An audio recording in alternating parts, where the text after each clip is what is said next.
Tuesday, there was a sudden hush in the atmosphere. There's a cloud of sorrow that drowned the nation. His Excellency the President, at the time, John Evans Atta Mills, passed away under very sudden circumstances. This morning, as my guests join us, we'll talk about the transition that we had in those very quick hours following his passing. We'll talk about his legacy as a president. We'll talk about the subject of the president's health, which was scarcely discussed, but worryingly also mentioned by many as well. And then we'll talk about the politics of the events in the last 4 or 5 days. My guests are the CPP's Kosi Dede. He's the Director of Party Education. Haruna Idrisu is Minister for Communications. Nana Komia is Director of Communications in the New Patriotic Party. And Abdul Malik Kwekubako is the publisher of the Crusading Guide newspaper. It's a very solemn edition of Newsfile. I quickly want to start by playing a little documentary that we put together about former President J.E. Mills, just about a 3-minute documentary. When I'm done, I want to play to you the event of the transition on Tuesday night in Parliament, and then we'll start our conversation. My guests are already seated. Right after playing back to you those inserts, I'll introduce them fully to you, and then we'll start our conversation.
Welcome back. 20 minutes after 9. My apologies for those who are listening, particularly on radio.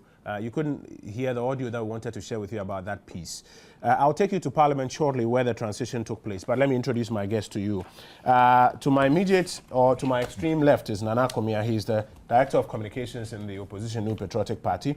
To my immediate left is Kosi Dede, Director of Party Education in the CPP. So 2 directors to my left.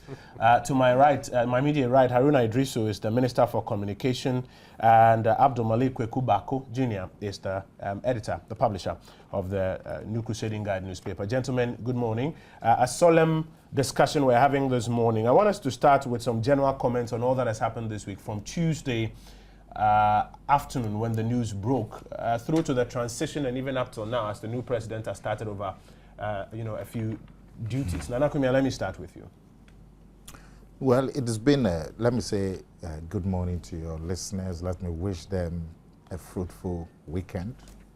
It's been a traumatic week. Of course, the biggest news is the passing away of the President of the Republic, last Tuesday this week, and really it's affected the tenor of every activity for the week, whether political, social, economic, commercial. It's affected everything, and we are still going through it. It's a trying time. Fortunately, the nation seems to be pulling together, and I'm happy about that. How do you think we've handled the transition? Was it too quick or even a bit too slow? Oh, the transition was on point. The main aspect of the transition was the changeover of the baton, the presidential baton, from the departed president to the then vice president. And that was achieved with dispatch. I think the announcement came formally. Some of us had heard about it hours earlier, but the formal statement from the castle or from the Chief of Staff's office came at about 4 p.m. on Tuesday. And by 6:30 that same Tuesday, Parliament had been rallied because the Constitution provides that when the president is no more able to do his or her duty, the vice president should be sworn in immediately to take over the presidency. So it was a constitutional requirement that had to be done no matter what. So within 2 hours of the announcement, Parliament had been rallied and ready. The swearing in has to be done by the Chief Justice, and it had to be done before Parliament. So those 2 elements, the availability of the Chief Justice, the availability of Parliament, were all mobilized quickly. And then at 8 p.m., the Vice President came in and the swearing in went on. Took about an hour. So that major transition was achieved flawlessly. Luckily for us, it's something that had been provided for extensively by our Constitution, the 1992 Constitution. It had not been necessary to put it into effect.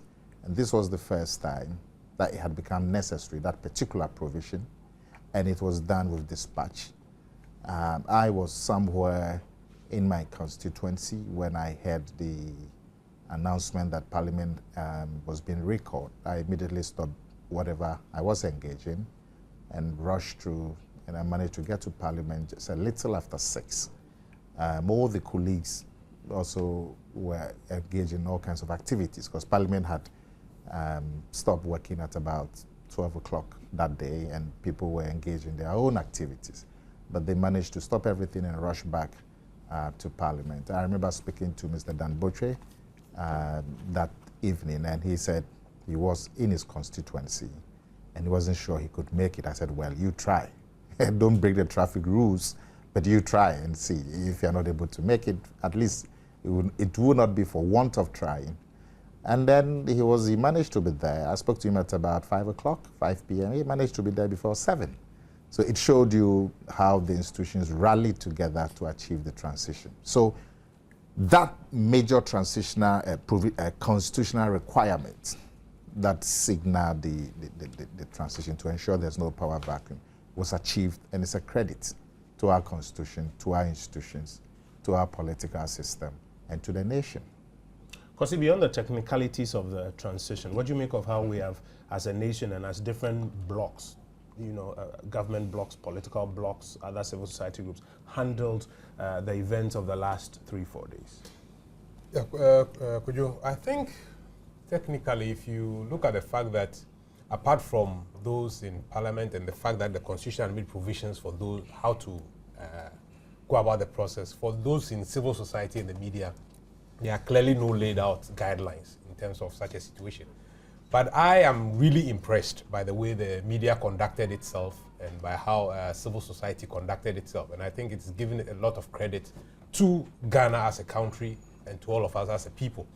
I also look at the technicalities in itself. And I think that one of the biggest things that happens in most corporate institutions is where we have written down procedures about emergency response. But we are put to test when the real situation comes up. And sometimes we are found wanting. But in the case of Ghana, clearly, I think that the procedure had been spelled out, and although we had never even simulated the situation, we were able to get through it very smoothly without any hitches, and I think that was very impressive. And I think it's added again to the credibility of Ghana as a torchbearer in Africa, and I think that's congratulations to everyone who had a role to play, the chief of staff's office, parliament, and all the institutions that made this possible. You think that, and having passed this very first test, I've heard a few legal brains raise a question that yes, we've passed the first test. We hadn't done this before, we hadn't simulated before, but we have passed it. But perhaps it's even time to tighten up the bits of our constitution that require the swearing in before Parliament, that require the swearing in by the Chief Justice. We are lucky to have had the Vice President, for instance, come back a few days prior to this incident taking place. We are lucky to have had Parliament actually in session. Fancy a situation where Parliament was not in session. Were we going to spend 2 days now to get everybody down to Accra or what? And I've heard a few people say, perhaps having passed this test, maybe we need to look at tightening the screws in terms of the dynamics a little bit. I'll ask the same question of Haruna, but what do you think? Yeah, I definitely agree. Once we have had the opportunity, unfortunate as it is, to have run through the system, what we need to look at is what were some of the weaknesses or the potential shortfalls, like you clearly indicated. If the Vice President had been out of town, what would have happened? How long would it have taken to bring him back? If Parliament was not in session, if other players were not available, what would have been our response? I think it's time now for the Chief of Staff's office to possibly look at some of these things, even Parliament to look at it. What are some of the things we can actually put in place? Because for now, we were able to get through it because possibly all the actors were available. But if there were other developments, what would we have done? I think it's a great opportunity for us again to look forward and say, what can we do in the future if such a situation did occur? Haruna, you've been in the thick of things. How has it been? And easy to cope with, having lost a father figure and the president of the country. But I believe that I share the sentiments earlier expressed by Nana Akumia, that the nation have demonstrated enormous love for the departed President of the Republic, President John Evans Atta Mills. And the nation have stood together. At least I am informed that even the lead opposition party candidate had to cut off his campaign, even from close sources. Here he was holding on to a mic when the incident happened. He was as helpless as all other persons or many other persons. From the Chief of Staff office, former President Kufuor was informed within 15 minutes when the incident happened, and same was done to former President Jerry John Rawlings, and then to the wife, with the Vice President and the Chief of Staff trying to reach out to the immediate family of the late President Mills. I think that in terms of managing the transition, coincidentally, we are discussing constitutional reforms, and such novelties can be responded to depending upon what vacuums you recognize within the operation of the Constitution. Good people, they say rest well. I'm sure it's not for nothing that everything just worked in for the transition to be managed as well as perfectly as it was done. Parliament as an institution lived up to its task and mandate. If you look at what Nana referred to, Article 66 imposes that upon death, and in this matter we're talking about death, not removal from office. So the circumstance was that upon death, the Vice President shall be sworn in by Parliament. Remember, even the President himself, before assuming office, is sworn in by Parliament of Ghana. And Parliament could have been sitting anywhere, depending upon where we got a quorum for Parliament to sit. And that was done. So I think that we should be proud that our institutions are beginning to work, at least Parliament as an institution fielded. Now, the other difficulty had to do with as and when he brings in a vice presidential candidate having assumed office. Now, the makers of the Constitution did not contemplate this situation. So it could have been sui generis, just definite words. Within 48 hours after the president assumes office, he shall nominate to parliament. The constitution just said that upon assumption of office, the president shall nominate. Now, if you take it in the context of a larger democratic framework, the constitution is aware of some spread that he would have to do consultation with the party because he is a product of a political party as president of the republic, which mechanisms have been worked well. So I think that politically we've managed ourselves well. I'm sure even you can rightly describe this morning. We're a nation in grave, and there has been what you call a political off-season, that at least the gesturing and even sometimes fairly, let me use the insults and mudslinging that has characterized our politics in recent times is conspicuously lost and absent in honor of the late president, in honor of the passing on president of the republic, and then in honor of our own cultural values and virtues as a people, that this is the way to treat the dead.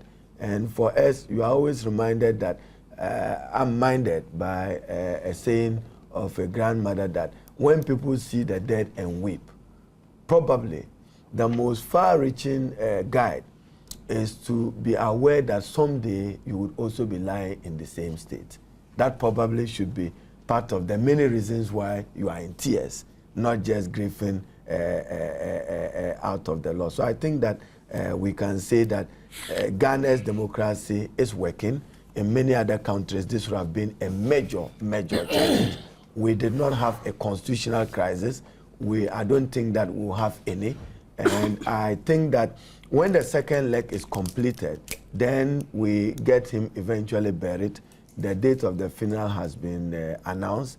The president has directed that a particular location at the Flagstaff House now be dedicated and reserved purposely for the burial of presidents of Ghana. In the event of death or even former president, should all be located at a particular site within the Flagstaff house built by President Nkrumah. So I think that we can say that we've managed the transition so far so well, but we need to complete the second leg equally well.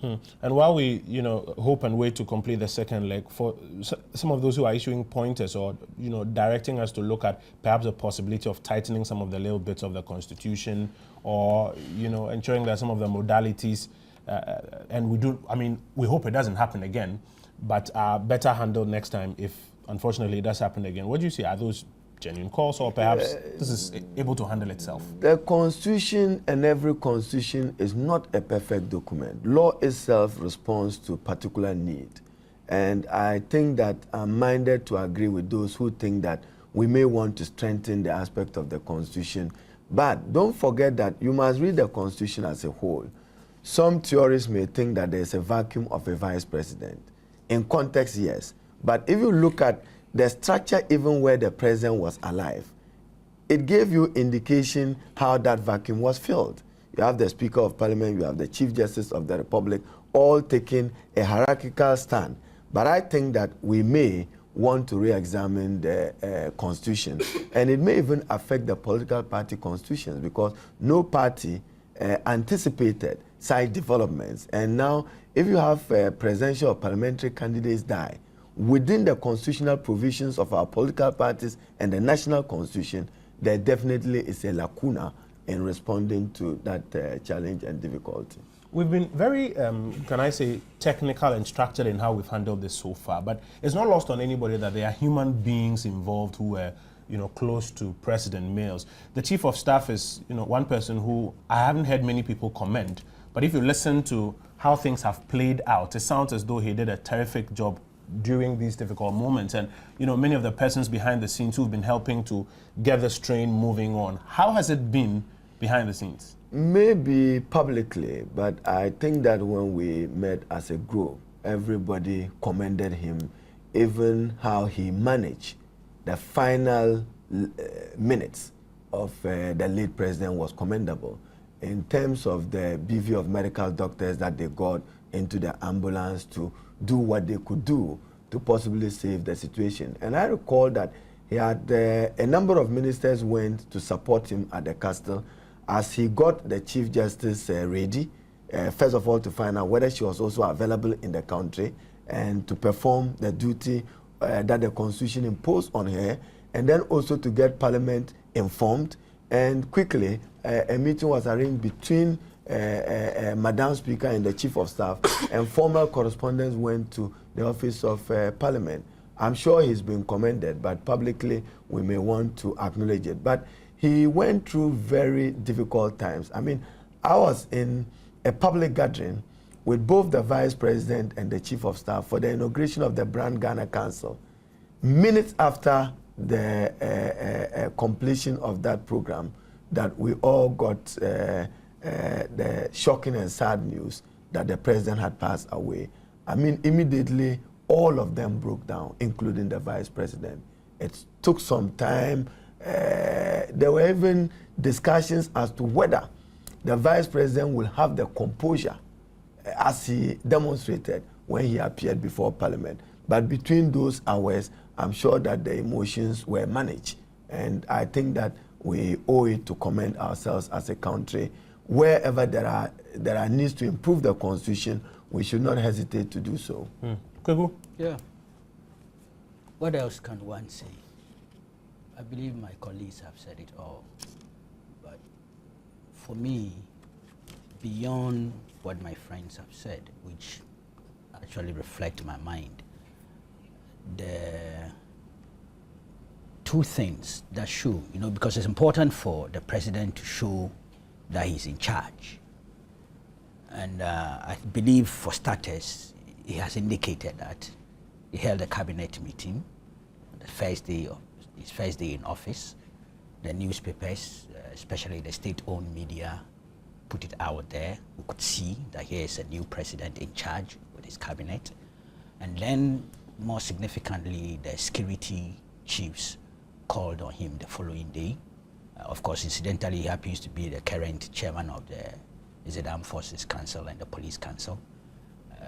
And he meets them. They pledge their loyalty to the state and to the Constitution, in a way to the President as well, because it's a presidential government.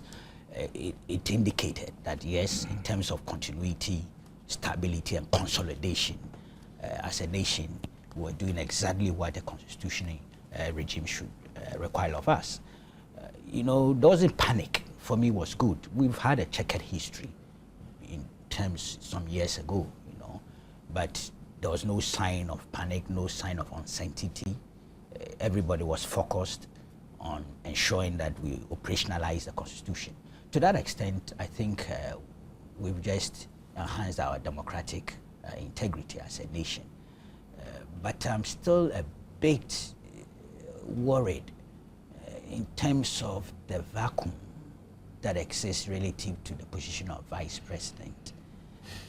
I'm still very worried about that.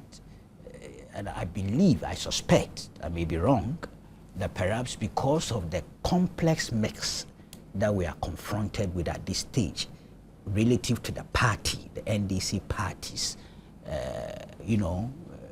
eye on who should be a running mate for the coming elections, and how it relates to the vice presidential position in terms of the timing, is what may be leading to this delay, quote unquote. And it's because if you read the Constitution, it says upon assuming office as president under Article 6. We are not told that it's the next day after assuming office, the next year after assuming office. It's indefinite, as we all agree. It's a gray area.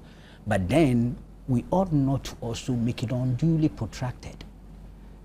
We ought not to do that.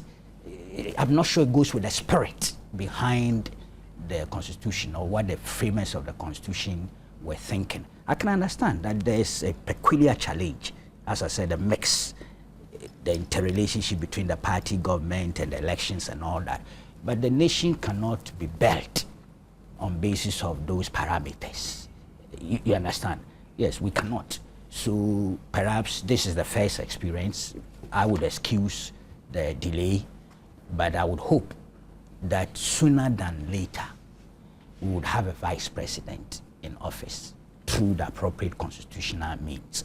Otherwise, if we are not careful, because we all know out there are people lobbying as well for the running mate position, and it could get trapped in inter-party contradictions and all the rest. The nation cannot be built on basis of internal party contradictions. So that's the only part that is making me a bit worried. Otherwise, yes, the transition has gone well and it's good for Ghana. It hasn't happened that way in other countries. So if we've been able to do it, fine, it's true. The constitutional framework was already there, but we hadn't operationalized it. Others had it, but they couldn't operationalize it or couldn't do it effectively and successfully. So if we've done it, fair deal, it's good. The spirit too was good. Parties suspending their activities, party leaders and former presidents grouping and going to the castle to pay the president a visit and pledge, their readiness to assist in building the nation. All those things are really, really good. There'll be few discordant, voices here and there, but I think overwhelmingly, the spirit of the nation is highly placed on the path of unity and consensus. If you're just joining us, this is Newsfile on Joy News. On radio, we are on Joy 99.7 FM in Accra and our affiliates across the country. On television, we're on the Joy News channel on Multi-TV, and you can watch us across the entire West Africa.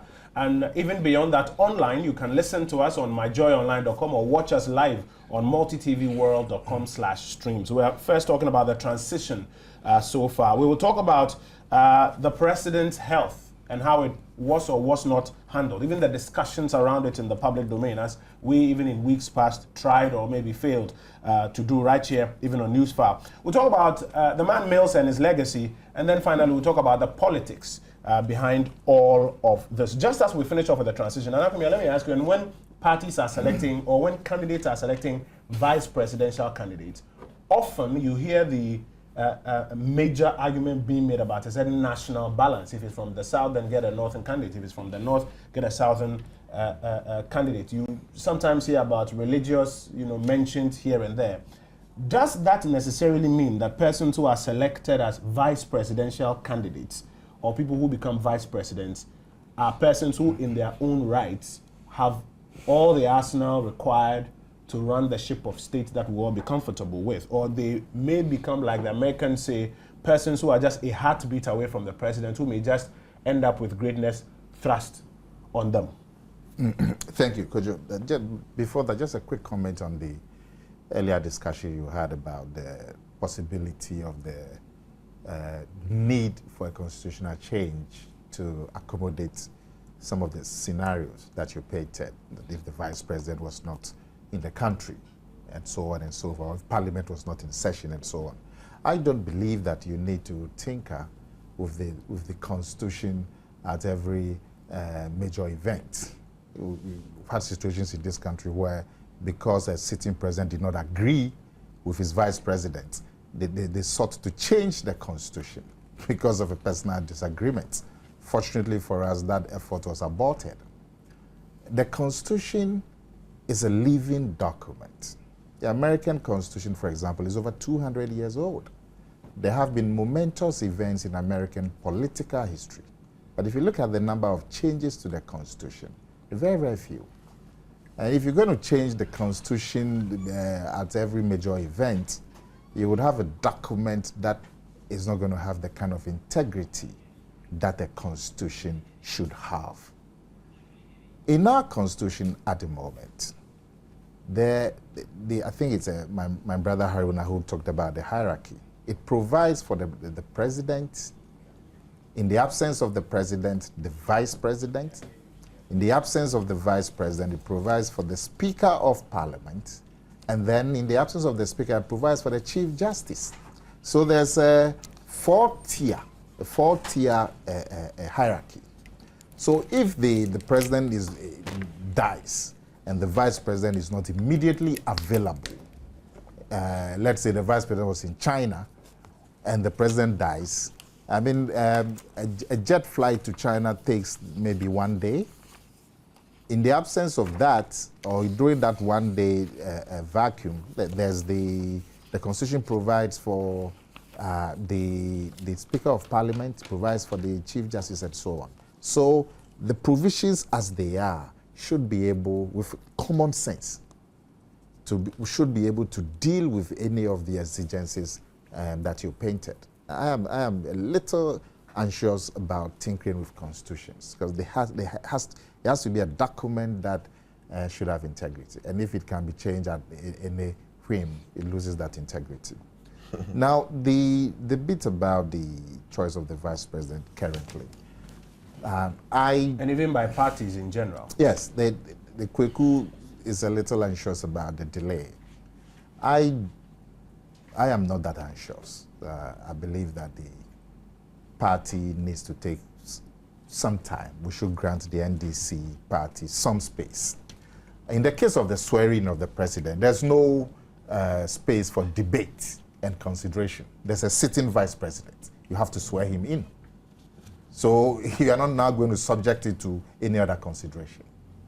But in the choice of the vice president, like you yourself mentioned, they have to look at a lot of factors: regional balance, gender balance, all kinds of balances, religious balance, and so on.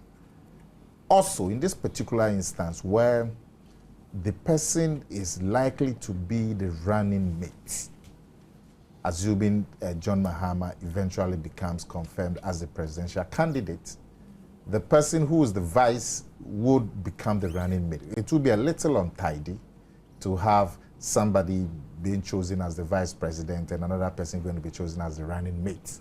So I suspect the NDC really wants to consolidate those two positions so that the person chosen as the vice president, apart from satisfying all the balances that you have mentioned, that person also has to be able to fill in the position of the running mate.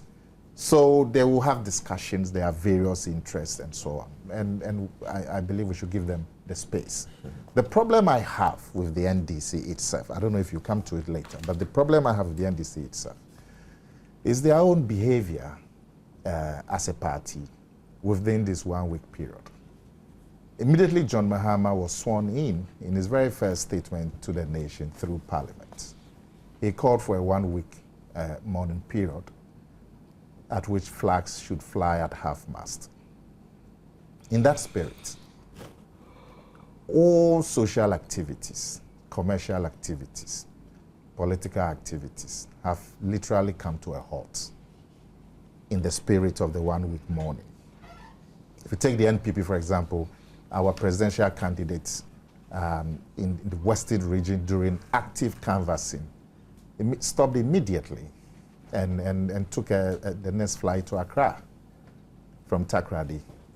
As soon as he landed in Accra, he got together with the President Kufuor and Vice President Alui Mahama and other people, and they went to the castle to express their condolences to John Mahama and pledge their support for this particular period. The NPP as a party also directed that all political activity should cease. There are various constituencies which had planned the launching of their campaigns, various parliamentary candidates who had planned fundraising activities. All of them have been stopped. Other parties have also done the same, the CPP and so on. They also went to the castle to express support to the president and all of that. Even social activities. Yesterday, it was supposed to be a big social activity that some friends of mine were going to go at the Golden Tulip Hotel. It's been called off.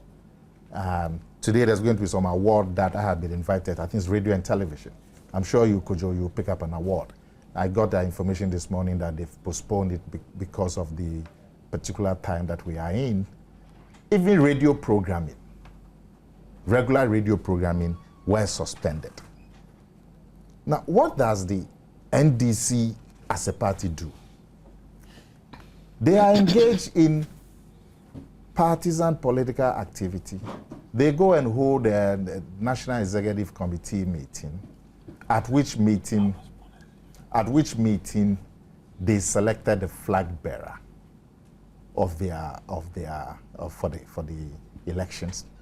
That immediately triggered accusations and counter-accusations from members of their own party about the propriety of selecting the flag bearer. People are raising constitutional issues, NDC constitutional issues, about interpretation of the Constitution and so on.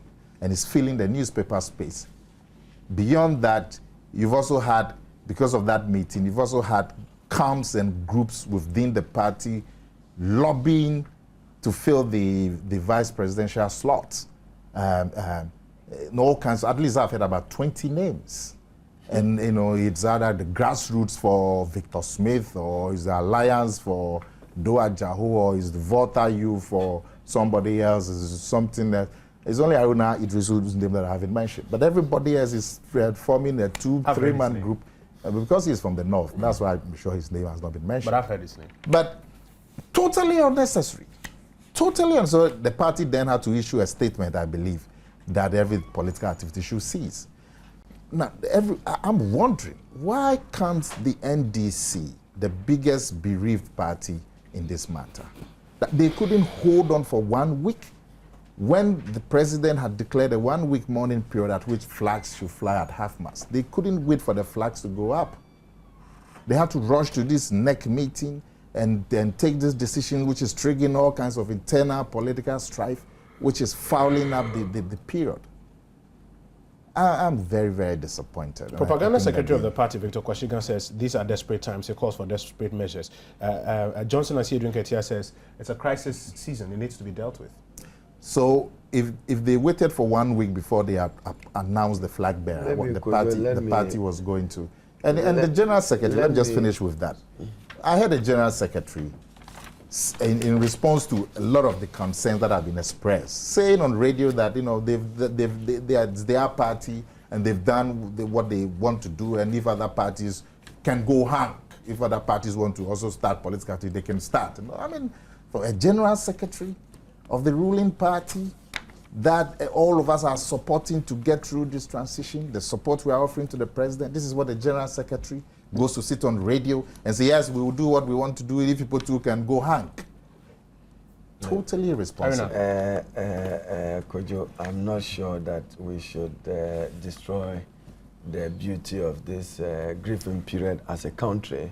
Now, to respond to some of the issues that Honorable Akumia has raised, it's not just a question of an extraordinary response to extraordinary circumstances.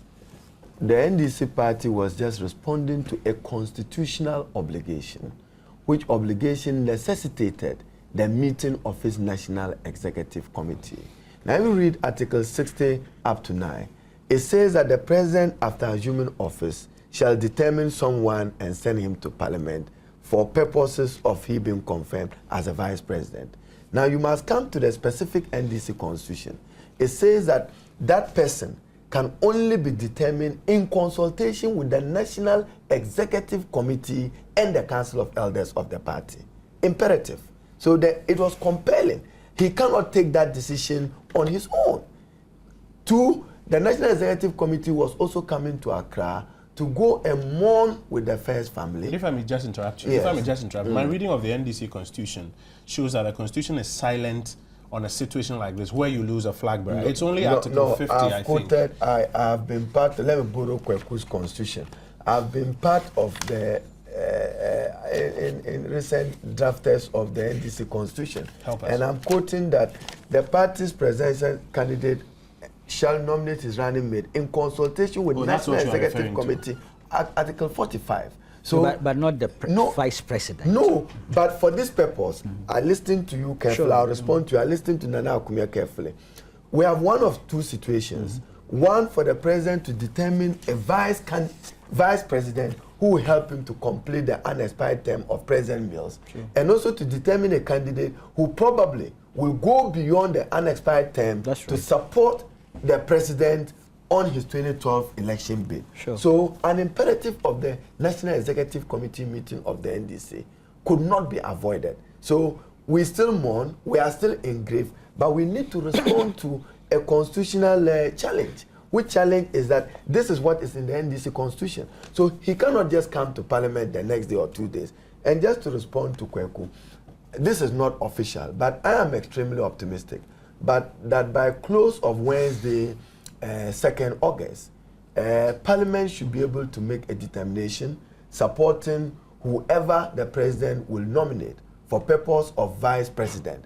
But on the question of running mate, he has to satisfy specific in law what we call the specialibus generalibus rule. What's that? This is the general rule. But when it comes to the NDC party constitution, this is the specific reference document you must begin with. So he will, by close of Wednesday, the consultative process have started since that NEC meeting. And there's a little problem I would like you to address. You have said that your constitution demands that the president consults with the party in the nomination of the running mate. yes, So you have to call that meeting. But the product of the meeting is not the running mate. The product of the meeting is the flag bearer. You've made my day. If he is not even confirmed as flag bearer, how can he determine a running mate? By the same NDC constitution. So John Mahama, subsequent to he being sworn in as president, assumed the role of leader of the NDC.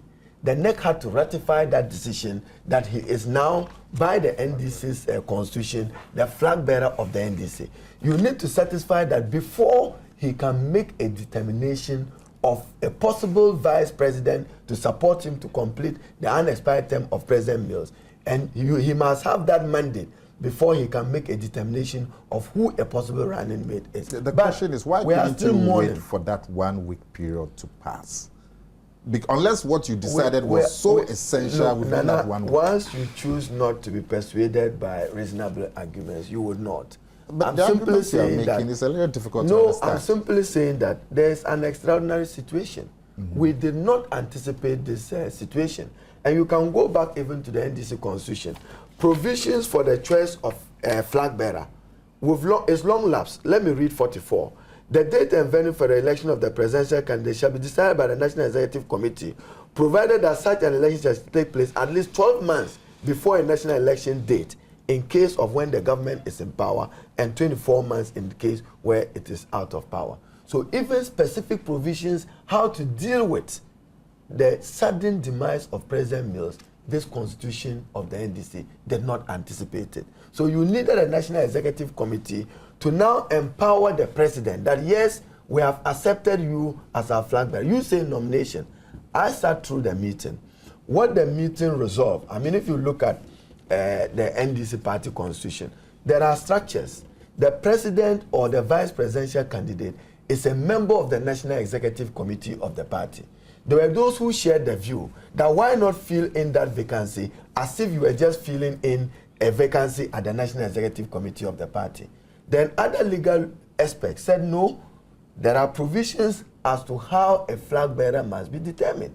And that must be determined by a Congress, either a special delegates Congress or a Congress of the party. So what NEC did was that the view, which was unanimous, was that they would want to go with a sole candidate. But that sole candidate must be subjected to Congress approval at a special delegate Congress to be called between now and 1st September. I can understand the emotive issue Nana is raising, but the party, like many other Ghanaians, if not all, are still mourning the late president. We are eulogizing him, like Kweku rightly said. When the president summoned his first cabinet, it was dedicated to ministers and him paying tribute and praying that may his soul rest in perfect peace. And then he asked ministers that, look, these are difficult and trying times. Mourn, hasten, but let the wheels of government run. The sudden demise of the president does not mean that automatically every other institution must grant to a halt. But I can understand that this morning the president will move to Cape Coast. That is part of the morning process to meet with the immediate family. And then they can have some discussion on the way forward. And Haruna has to leave us at some point to join the president on that trip. I need to ask, one question, which is driven by this whole argument of people lobbying. And it's not just in this particular instance that people are lobbying. Even when a party is selecting its running mate, people are lobbying. The selection of a running mate or a vice presidential candidate, where advice is not sometimes necessarily by the same considerations of the candidate or the presidential candidate himself. That is done by election usually. And then the selection of the vice is done, in consultation, looking at the various needs. But like it's argued, whoever is selected as vice for a party, or in this case as a vice president, is, in spite of their considerations, is just a heartbeat away from the president. Does that mean that in these elections we are sometimes sacrificing potential competence for political correctness? And what does that mean for the challenges, if any, somewhere along the line? Ultimately, there would be, you have an elections to win, and you must determine a team that will win the elections. But beyond the election, execute policies that will inure to the benefit of the country, improve the well-being of the Ghanaian. Lots of calculation goes into those determinations, like regional issues. You don't expect that the vice president, for instance, I am definite that I believe that he will pick somebody from the southern half of Ghana, knowing that he comes from the northern half of Ghana, which makes legitimate political sense of representative democracy. That is not to say that you are saying that you can only have good hands coming from the north. No. You want to keep the country together. You want to ensure representativeness of other interests and geopolitical interests that safeguards your determination to win a major election. But competence will be key, and not just competence, the chemistry of the two individuals. I mean, with President Mills and President John Mahama, we have had a beautiful combination. Little. I've heard even members of the Council of State say that the Vice President was doing well because he was given room and trust by President Mills to perform. So it also helped. So you must look at the chemistry of the individual, not just a question of who comes in, and loyalty is very important in politics. He might get somebody who is loyal. You don't want an Accra situation that Nana Akumi will certainly be excited about it. No, you don't want a situation where the president is hesitant to delegate. I mean, if you look at the provisions on the vice president, and Kweku, if you recall, maybe 4 or 5 years ago, I heard you debate it when the Accra issue happened. There simply is no defined role for the vice president, save at that time that you were talking about chairman of police council, which we even went on to amend. Yes, that's why without I was surprised that Komia was say was aborted. Absolutely. It was amended. It was amended. And so, yes, I may have to take leave of you to see if I can join them to keep course. But I'm saying that this is not official yet. But I trust that by close of work on Wednesday, His Excellency the President may be making a determination to Parliament for Parliament to consider. Maybe let me provoke the debate for Nana Akumi, since he's let me ask you a question. A more senior member of Parliament. Just one question. Go ahead. You see, as we speak, you don't have a flag bearer. The meeting that you had only recommended that there should be a Congress to endorse John Mahama. So all this business about the meeting also recommended, which you are unaware of, that John Mahama is the leader of the NDC. Yes, but you're talking about the flag bearer and the choice of the running mate and consultation. But what you have now, you don't have a flag bearer. No, you read the constitution. The leader. Let me finish.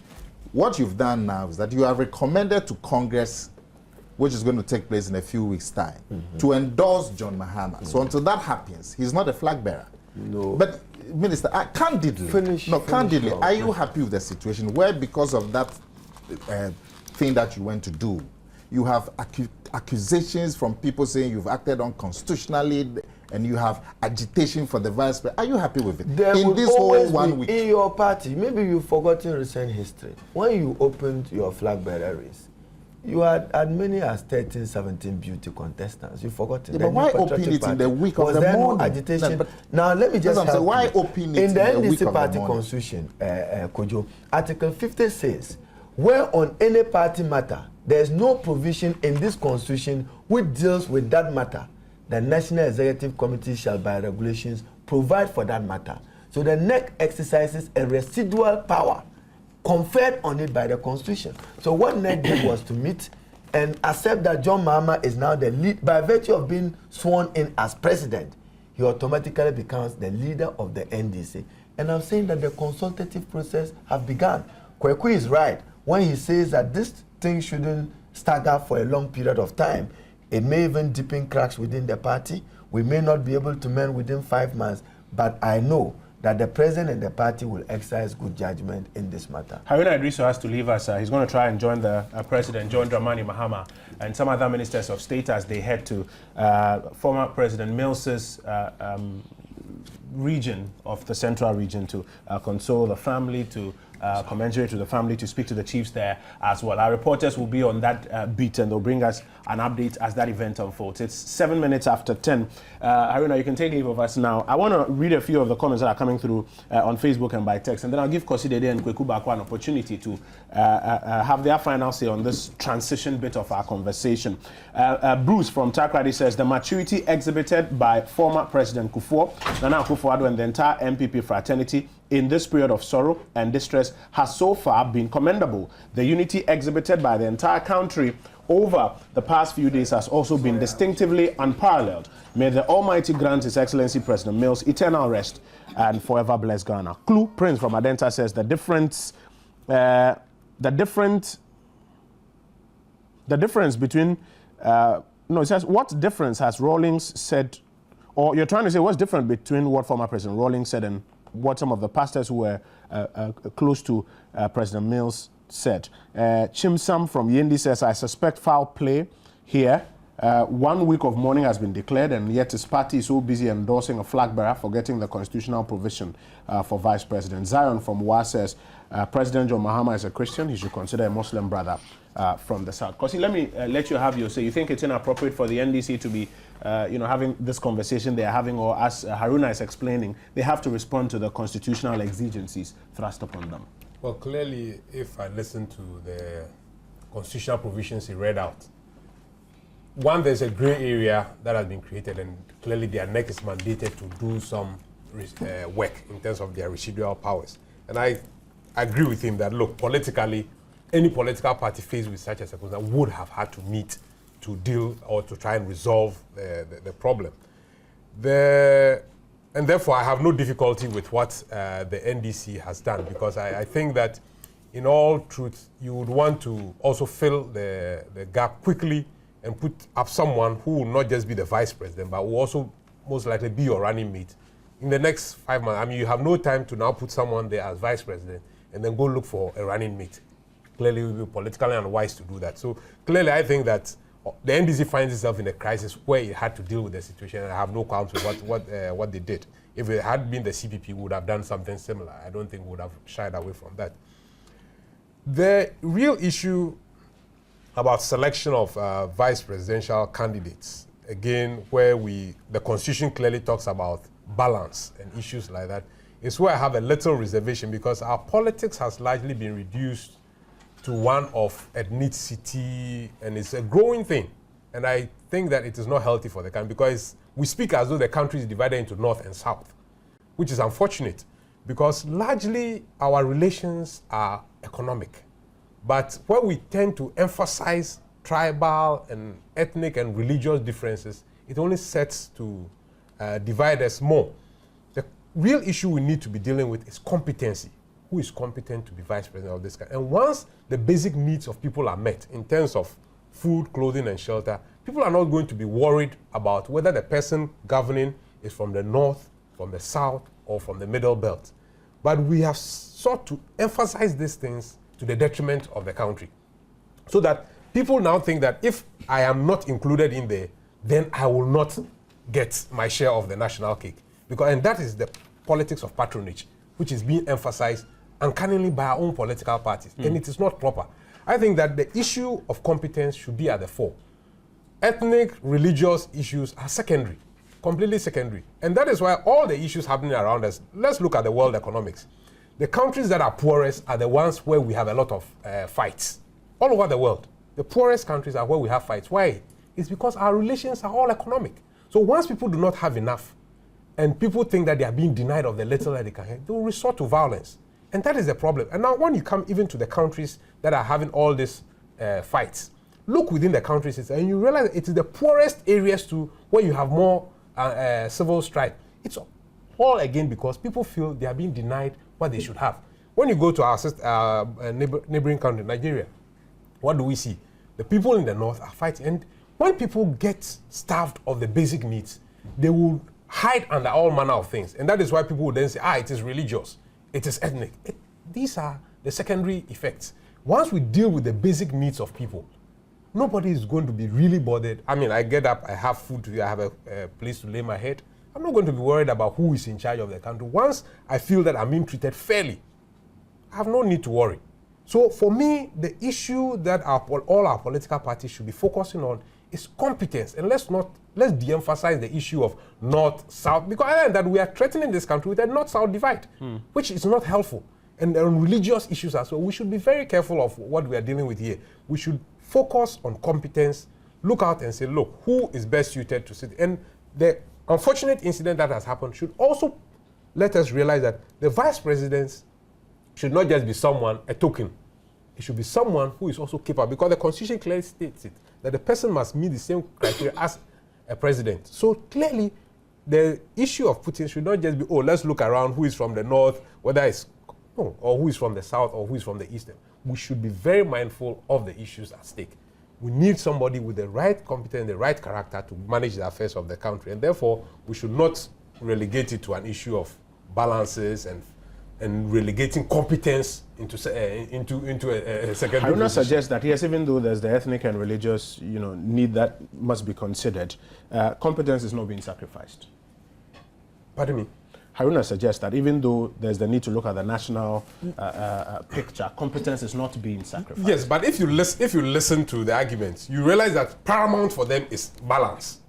So you may find someone from the south and say, he's competent. Yes, but assuming you found someone in the north who was even more competent than the person in the south, who are you going to take? For them, they would take someone from the south. So clearly, although the argument will come out that, we are not sacrificing competence, clearly that is not the truth. The real issue is that for them, balance comes first and then competency second. So if you had two people, let's say John Mahama is from the north and he finds another person from the north who is almost or more competent than the person from the south, the party is going to say, let's go for the south. That is the fear here. So for me, we need to de-emphasize that politics of patronage and begin to focus on the real issues of economic relations with our people, so that people will feel more comfortable and will not have to worry about religious differences, ethnic differences, and the like. Kweku, first, there's this question of, was it inappropriate for the party to do what it did at this NEC meeting, or was it necessary? And then there's a question of what I would describe as a Sarah-Palin threat, that because you need to get a good person to partner your lead candidate, you pick an appropriate person who can help you win, who may be a good candidate, but who, in the minds of some, may be a threat when it comes to governance, because the vice president or a vice presidential candidate is just a heartbeat away, as we have seen from the presidency. Yeah, let's start off with the appropriateness or otherwise of what the National Executive Committee did. I think that the issue of publicly indicating that President Mahama is the leader of the party was to be expected. It's in their constitution, and that wasn't a difficult thing to do. Once he had been sworn in as president of the country by Parliament, by the Chief Justice before Parliament, and he's a member of the NDC, automatically he became the leader of the party. So really, there was no need even for a press conference to that effect, or to the extent that the National Executive Committee would meet. A press statement would have sufficed. It's in order. But that's not the same as announcing that he is the flag bearer. There's an extension between the two. And I believe the argument being canvassed by some people is to the effect that there had been a 1 week, the president had declared a 1 week of national mourning. And within this context, you had situations where some parties had suspended certain high-profile political activities. So people were expecting that in the same spirit, the National Executive Committee would have, waited at least beyond a week. I'm told it's been extended further. Yes, up to the 10th. But before then, we had just a week as a time frame. So I think it was a product, that decision was a product of anxiety. I wouldn't say panic. I would say over anxiety. Anxiety about what? The situation they found themselves in. 5 months to election. you lose the leader of the party, the presidential candidate of the party, and the president of the nation. All these three things put together is enough basis to cause some anxiety, even in the nation. How much more within that subset NDC? So I believe that's what happened. It's not as if they were out to play, commit any mischief. I'm not prepared to read mischief or opportunistic calculation, somebody seeking a particular advantage, saying that, look, everybody is gone to bed, quote unquote, relax, suspended activity, but let's take advantage. I don't believe so. It's just just a human element of anxiety.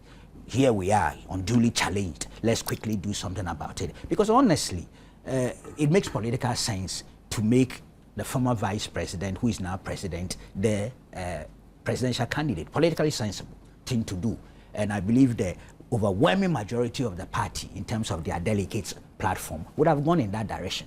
There might not even have been anybody who would have the courage to have filed a nomination to compete. So it's clear that that would have been a fait accompli sooner than later. So they could have waited beyond the 1 week in order not to create the perception or impression that you were seeking some opportunistic advantage. But as I said, I don't think it's mischief.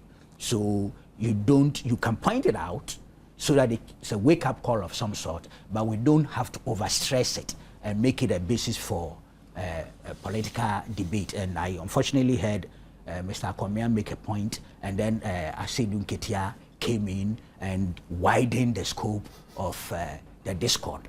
I was so disappointed because it was the first time at the leadership level I was hearing something negative, which was against the spirit that we've of the moment. Yes, of the moment, exactly.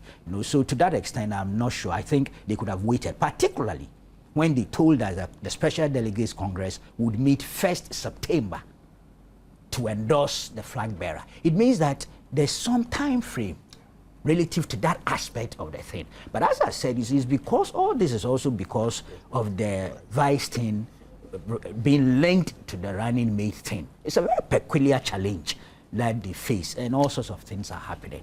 We are all learning. This is good subject for political science. It's an extraordinary situation, and many of us are still learning, seriously finding ways and means of understanding these things as a way of advancing our democracy. And talking about the selection of vice president and knowing the lobbying that goes on and the consideration, let's broaden it and talk about the selection of vice presidential candidates even for parties, and sometimes the considerations that go in. Do we, like Kosi shares a view of some, often take the politically appropriate decision and sacrifice competence, or you think that the two are fairly balanced? I think it's a mix. I'm not sure they are mutually exclusive. Competence and the compatibility on one side, and the regional or ethnic balance, particularly regional. I prefer to say regional.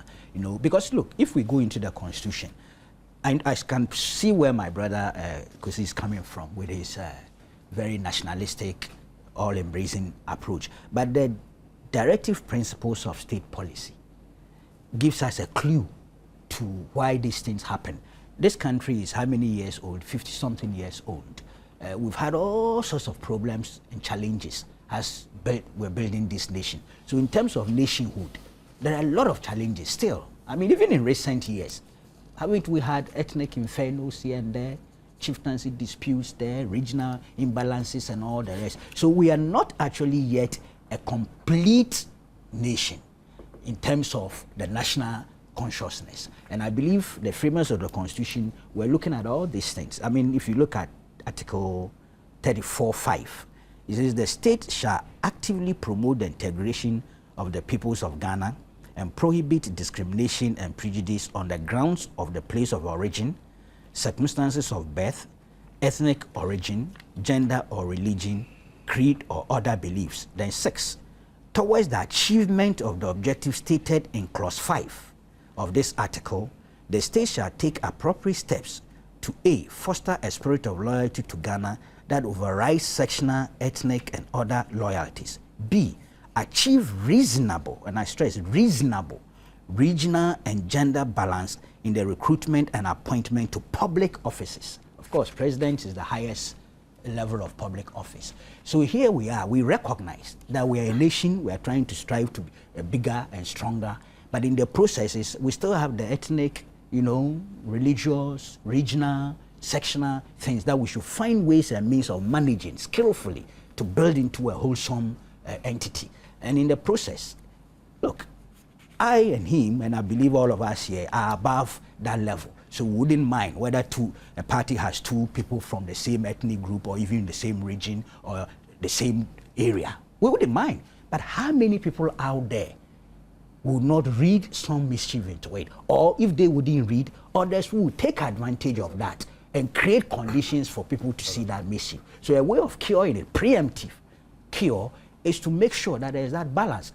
Balance-based, reasonable balance based on compatibility, competence, and the capacity and appropriate vision of building your country.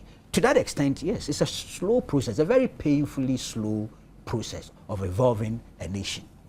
10:23 GMT, Saturday the 20th of July 2012. This is Newsfile on Joy News. On radio, we are on Joy 99.7 FM in Accra and our affiliate stations across the country. On television, we're on the Joy News channel on Multi TV. You can see us here in Ghana and watch us across West Africa. Online, if you are beyond West Africa, you can listen to us on myjoyonline.com or you can watch us live on multitvworld.com/streams. I'm going to go for a little break. When we return, Seth Oforiohene will be replacing Haruna Idrisu. And we will talk about the man Mills and his legacy. And then we'll talk about his health. It was a subject that was difficult to discuss. Often you would hear rumors, political fingers would be pointed at who is, starting those rumors. And it was always a dicey subject to discuss. We've been hit with a sad reality. But can we learn any lessons from how to handle this subject moving on into the future? Adrian Clark says our dear late president has made many certain issues obvious to all of us. We need strong and true Christians in our body politic. We need strong Christians as parliamentarians, ministers of state, DCEs, heads of government institutions, and most significantly, the presidency. It will be difficult, but the churches must take a first step.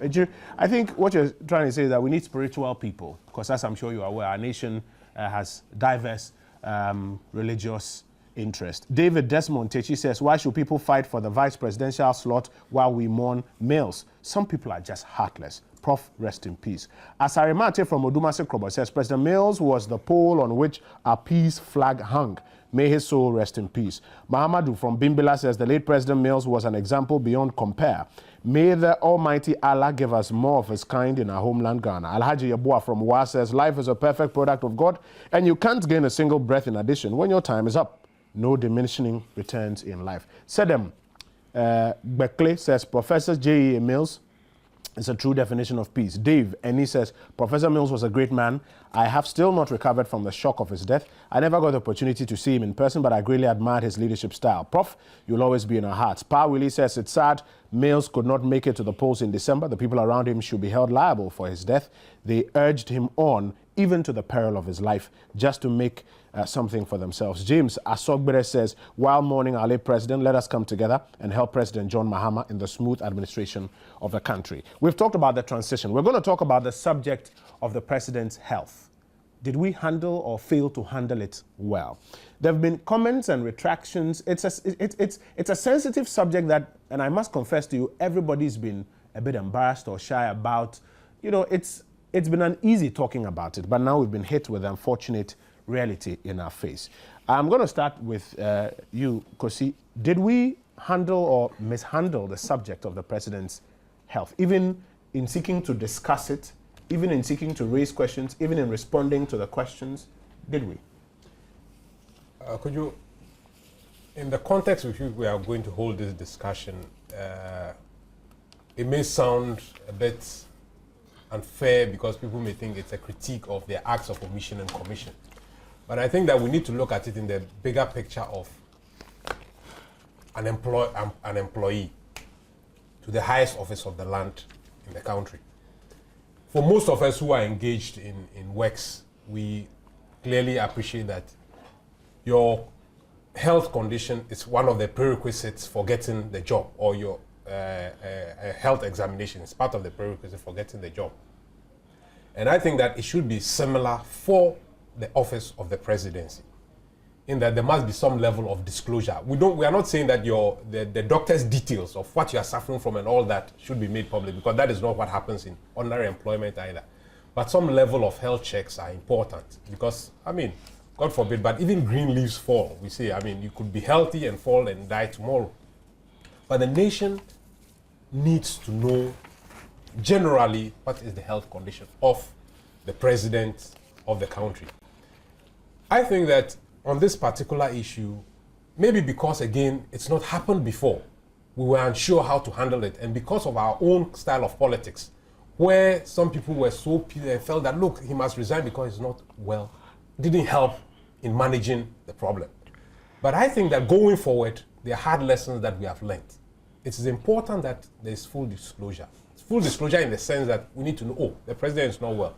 Look at Venezuela. What's wrong with Chavez? He says, look, I have cancer. He goes out a month, 2 months, he goes for treatment. Nobody, there's no crisis. Everybody understands it. He's not well. He goes and then he comes back.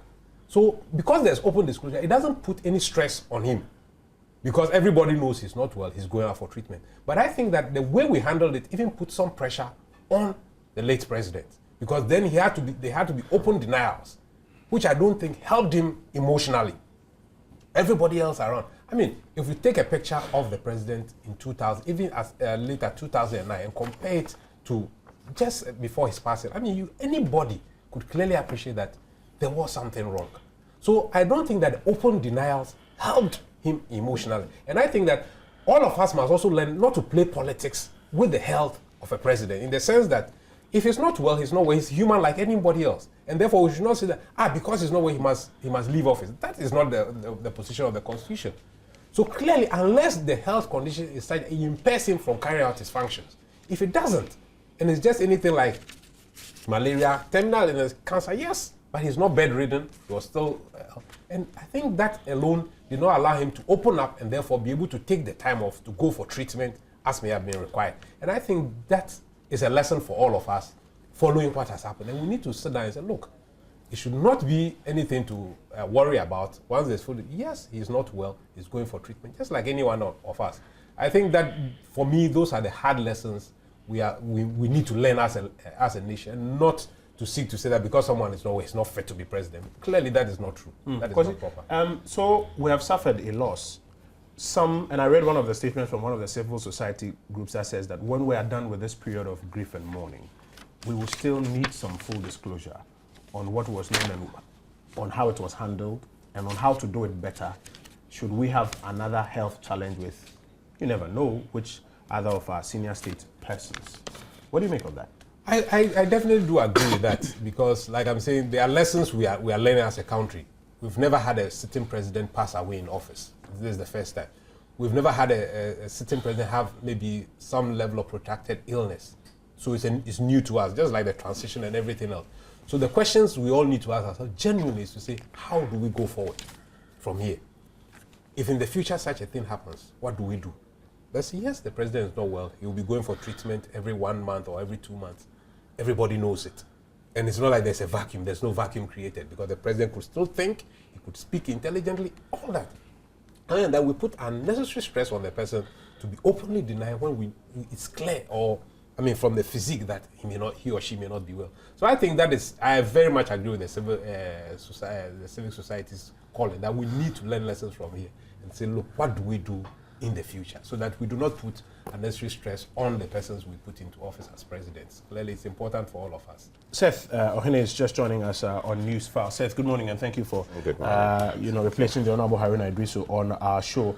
Do you, and I know you are close to people in power, do you get the sense that at some point we are going to get to that point where, as a nation, in the same spirit of growing our democracy, there is some disclosure on what we knew and how we handled it, and perhaps how we can do it better next time for a broader learning? Or are we going to play the cultural sensitive card and say, what's gone is gone, let's move on?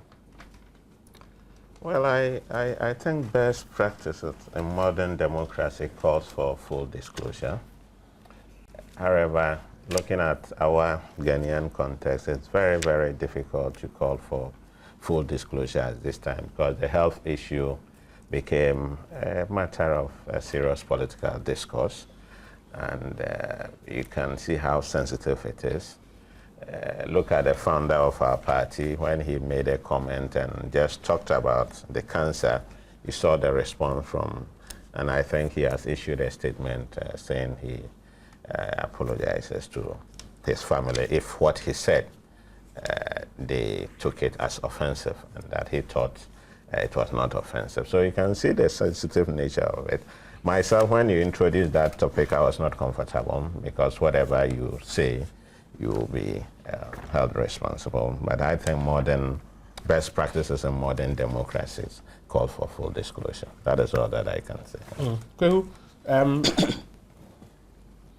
you knew the man Mills, and I'm sure it will be a difficult submission for you to make, but what do you think? Do we move with the trends of modern day democracy, or do we play more to our cultural sensibilities?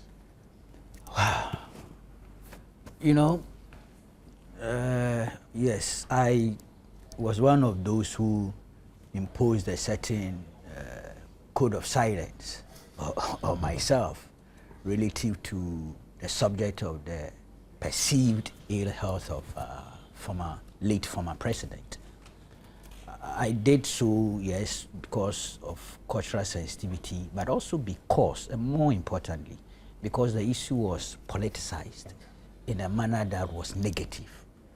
And so it was difficult to do a dispassionate discussion or do a discussion and not step on some toes and things. So the decision I took was that, look, leave this thing alone and don't get it near it. But that's not the way forward if you are thinking of building a nation and a modern democracy. The health status of a president, I think, is a legitimate subject of public interest.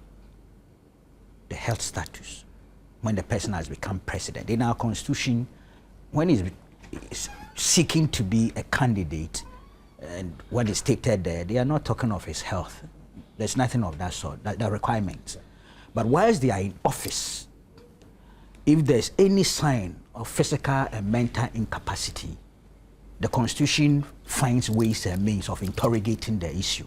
I'm sure you know that, of a medical board, tribunal, and things. So it means that there's even a certain understanding and recognition that when you have become president and you are in office, and there may be some ailment that could possibly undermine your capacity to work, either physically or mentally, the nation ought to be concerned. And we've put in place processes to look at it, after which Parliament, it starts with the Chief Justice doing those things. I don't want to elaborate on all those because I think a lot of our viewers and listeners are aware of them.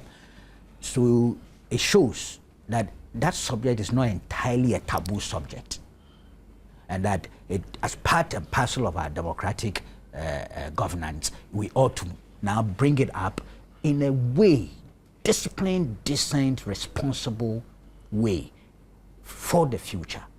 So I draw a distinction between the health status of any president at any time. Henceforth, it's a matter of legitimate public interest. In the particular case of Professor Mills, I think it was mishandled by so many of the people who took part in the public debate. It began even from within his own constituency in terms of the party. So we all know, and then subsequently a lot of polarized discussions, and we all lost it, the plot in the process. Now some people have raised issues in the since his demise.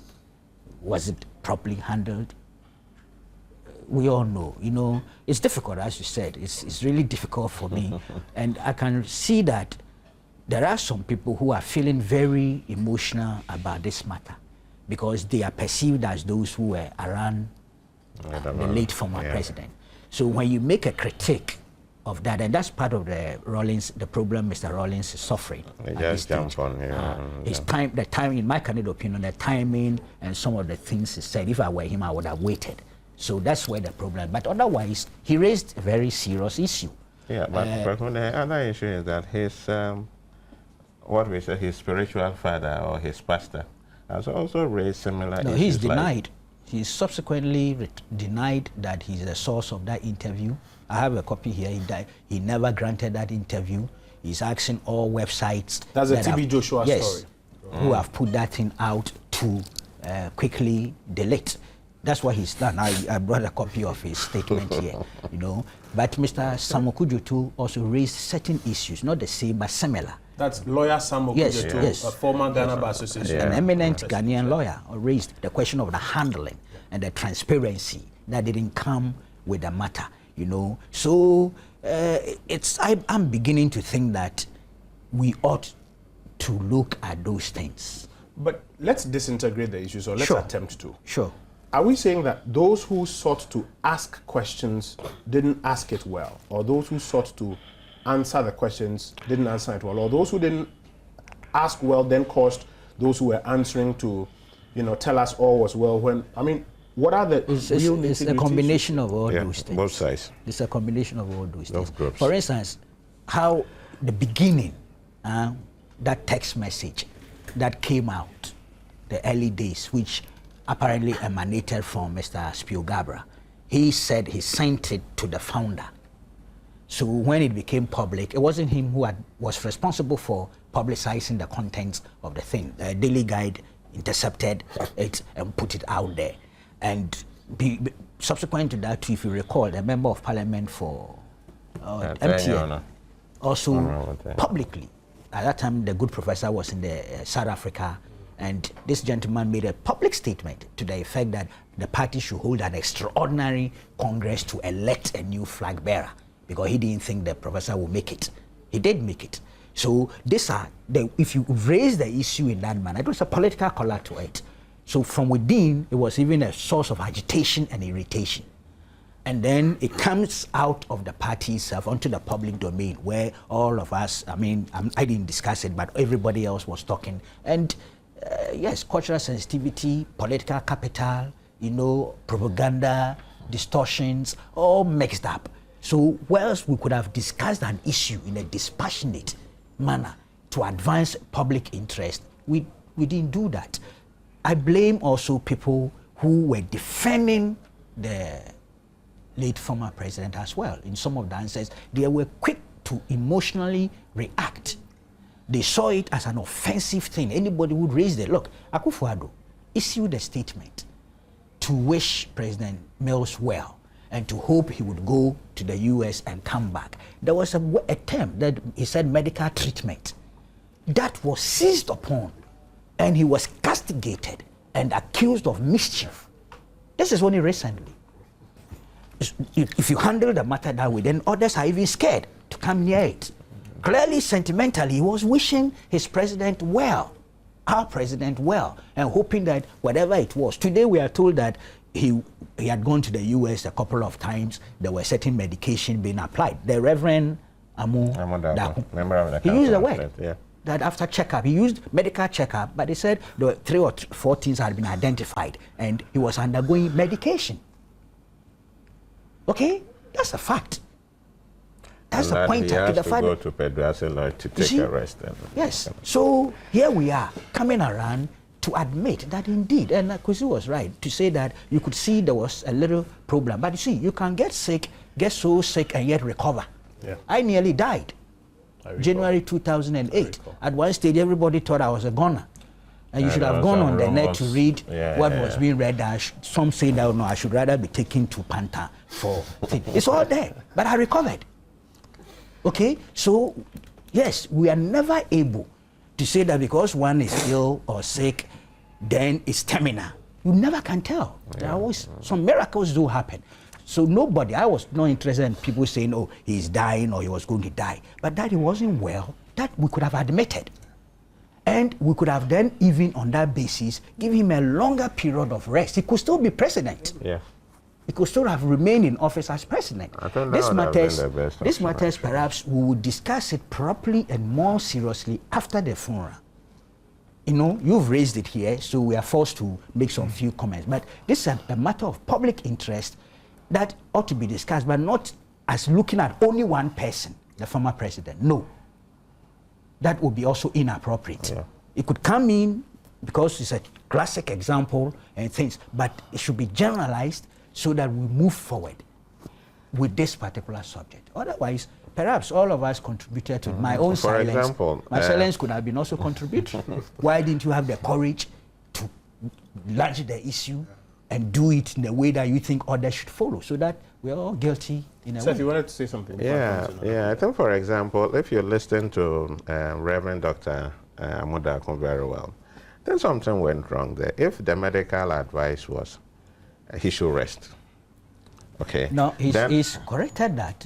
He says he didn't say doctors. He's saying that they, friends, who were asking him to rest, and they're not doctors. Apparently, the first report created the impression that he was sourcing the doctors. He's come out to amend it. Don't laugh. Well, Go ahead with your comment. No. I thought I was going to base on Dr. Amudakun and the medical, and so let's leave it there.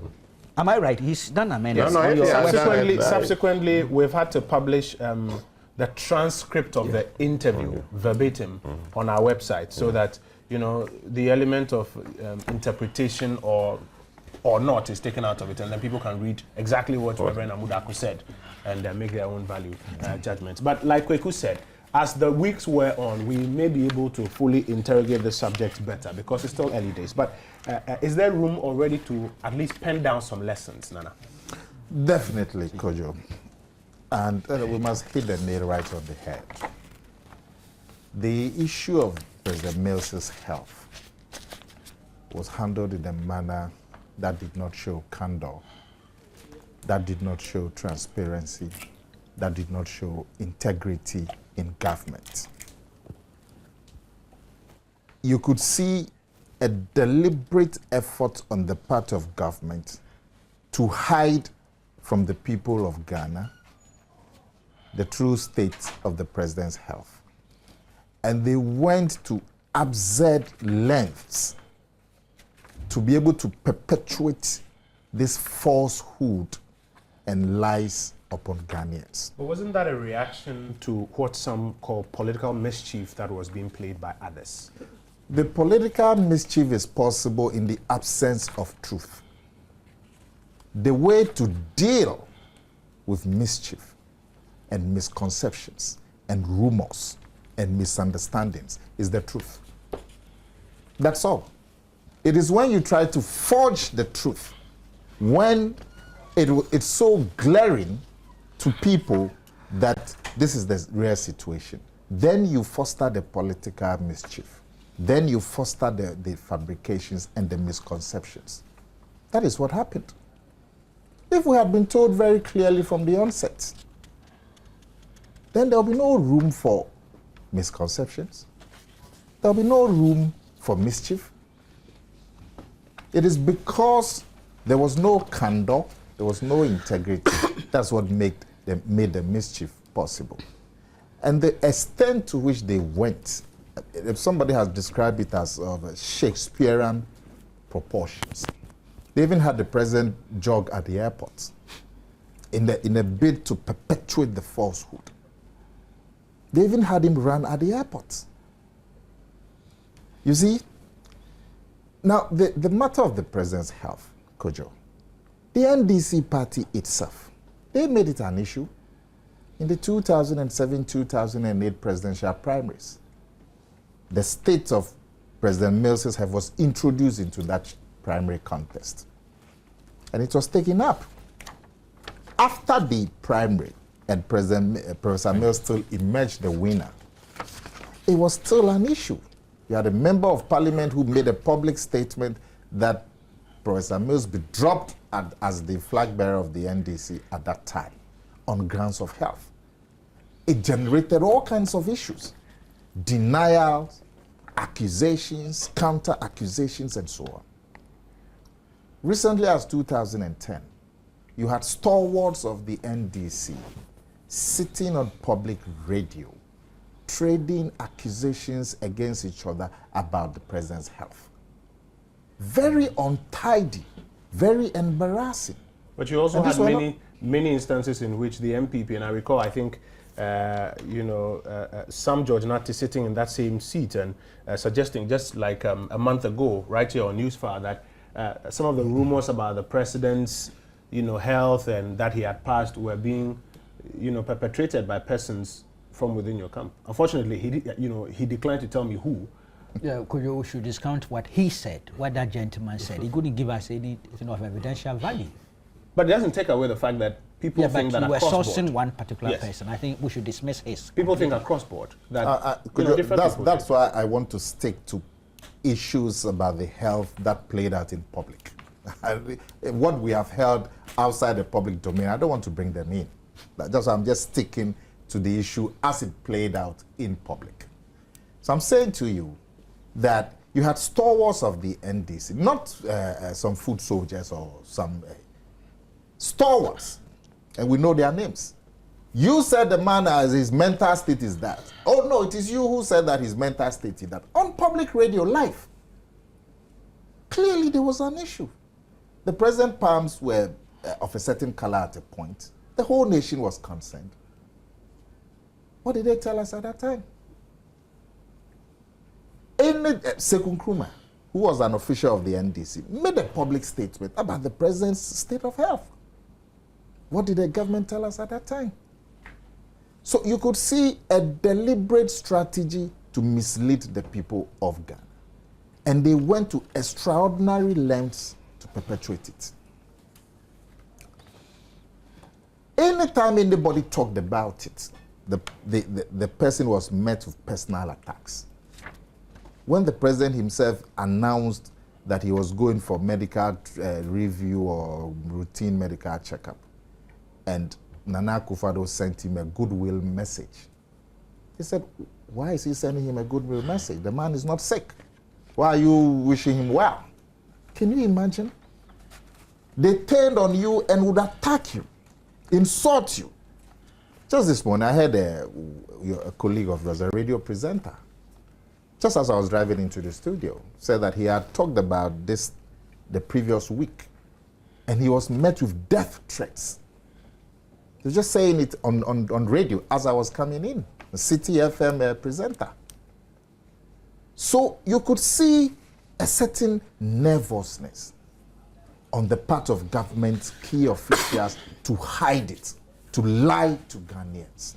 And so that gave the matter of the president's health a life of his own. And then all of a sudden we were told that he had passed away. You listen to Jerry Rawlings, the founder of the NDC, who's not some appointee or operative, who really should know what he's talking about as far as these issues are concerned. The timing has created problems for him. But you could see that he was talking about things that he knew about. He talked about what was afflicting the president. He talked about the extent to which it had gone and so on and so forth. The reverend that you had mentioned, he talked about everybody around, many people around the president seeing the need for him to take a break, to take it easy, because he was not well. But Ghanaians were not told the truth. You mention it, and they don't like it, and they insult you. They attack you. And the matter of the president's health, like Kweku Baku said, this is the highest official in the country. This is the embodiment of the country. His health, his ability to perform the duties imposed on him is a matter of importance to all Ghanaians. And so his health is of concern to Ghanaians. Nobody is saying that because he has a headache, he should resign. Who's going to say that? Everybody falls sick. Everybody gets some sickness once in a while. So nobody is saying that because the president has some condition, he should resign. But the people just need to be told the truth. The president's health did not become an issue in between 1993 and 2000 because it wasn't an issue. It didn't become an issue between 2001 and 2008 because it wasn't an issue. It became an issue in President Mills' time because people saw that there was something wrong. And once it was glaring, Ghanaians just needed to be told the truth. They wouldn't do it. So it wasn't handled well this time. In the future, how do we handle the question and the answer? Kweku, for instance, alludes to parts of the Constitution that spell out what should be done in a situation where any president, is impaired from carrying out his duties if he is unable to do them because of health reasons. But you'll notice that the Constitution doesn't exactly spell out who will bail the cat in a situation like this. And the cultural sensibility, help me, but the cultural sensibility of who even raises the question or triggers the entire process. It spells out the process, but who will be able, in the midst of the cultural sensibilities, to trigger that process even comes into question. Are we able to learn anything? Kweku, you are reading something? No, it's under section, Article 69, removal of president. But this, the relevant portion is 69(1) and C. So it's to be incapable of performing the functions of his office by reason of infirmity of body or mind. For purposes of removal from office of the president, a notice in writing, A, signed by not less than 1/3 of all members of parliament, and B, stating that the conduct or the physical or mental capacity of the president be investigated on any of the grounds specified in clause 1 of this article, shall be given to the speaker, who shall immediately inform the chief justice and deliver the notice to him, copy to the president. And then the process flows on. But my Yes, the process flows on. Interesting point is that Parliament is expected to lead that particular technical That's function. right. But in the midst of the cultural sensibilities, is it possible even to trigger a process like that? For instance, in a situation like what we've just had, which we are struggling to even talk about how difficult it is to even raise the question. Well, it should not be difficult. The Constitution is the supreme law of the country. It takes 1/3 of the members of parliament, 1/3. That's what the Constitution says. So those numbers can sign a petition asking for that investigation to be done. That investigation will be conducted by a medical board. It can be triggered in an extreme situation.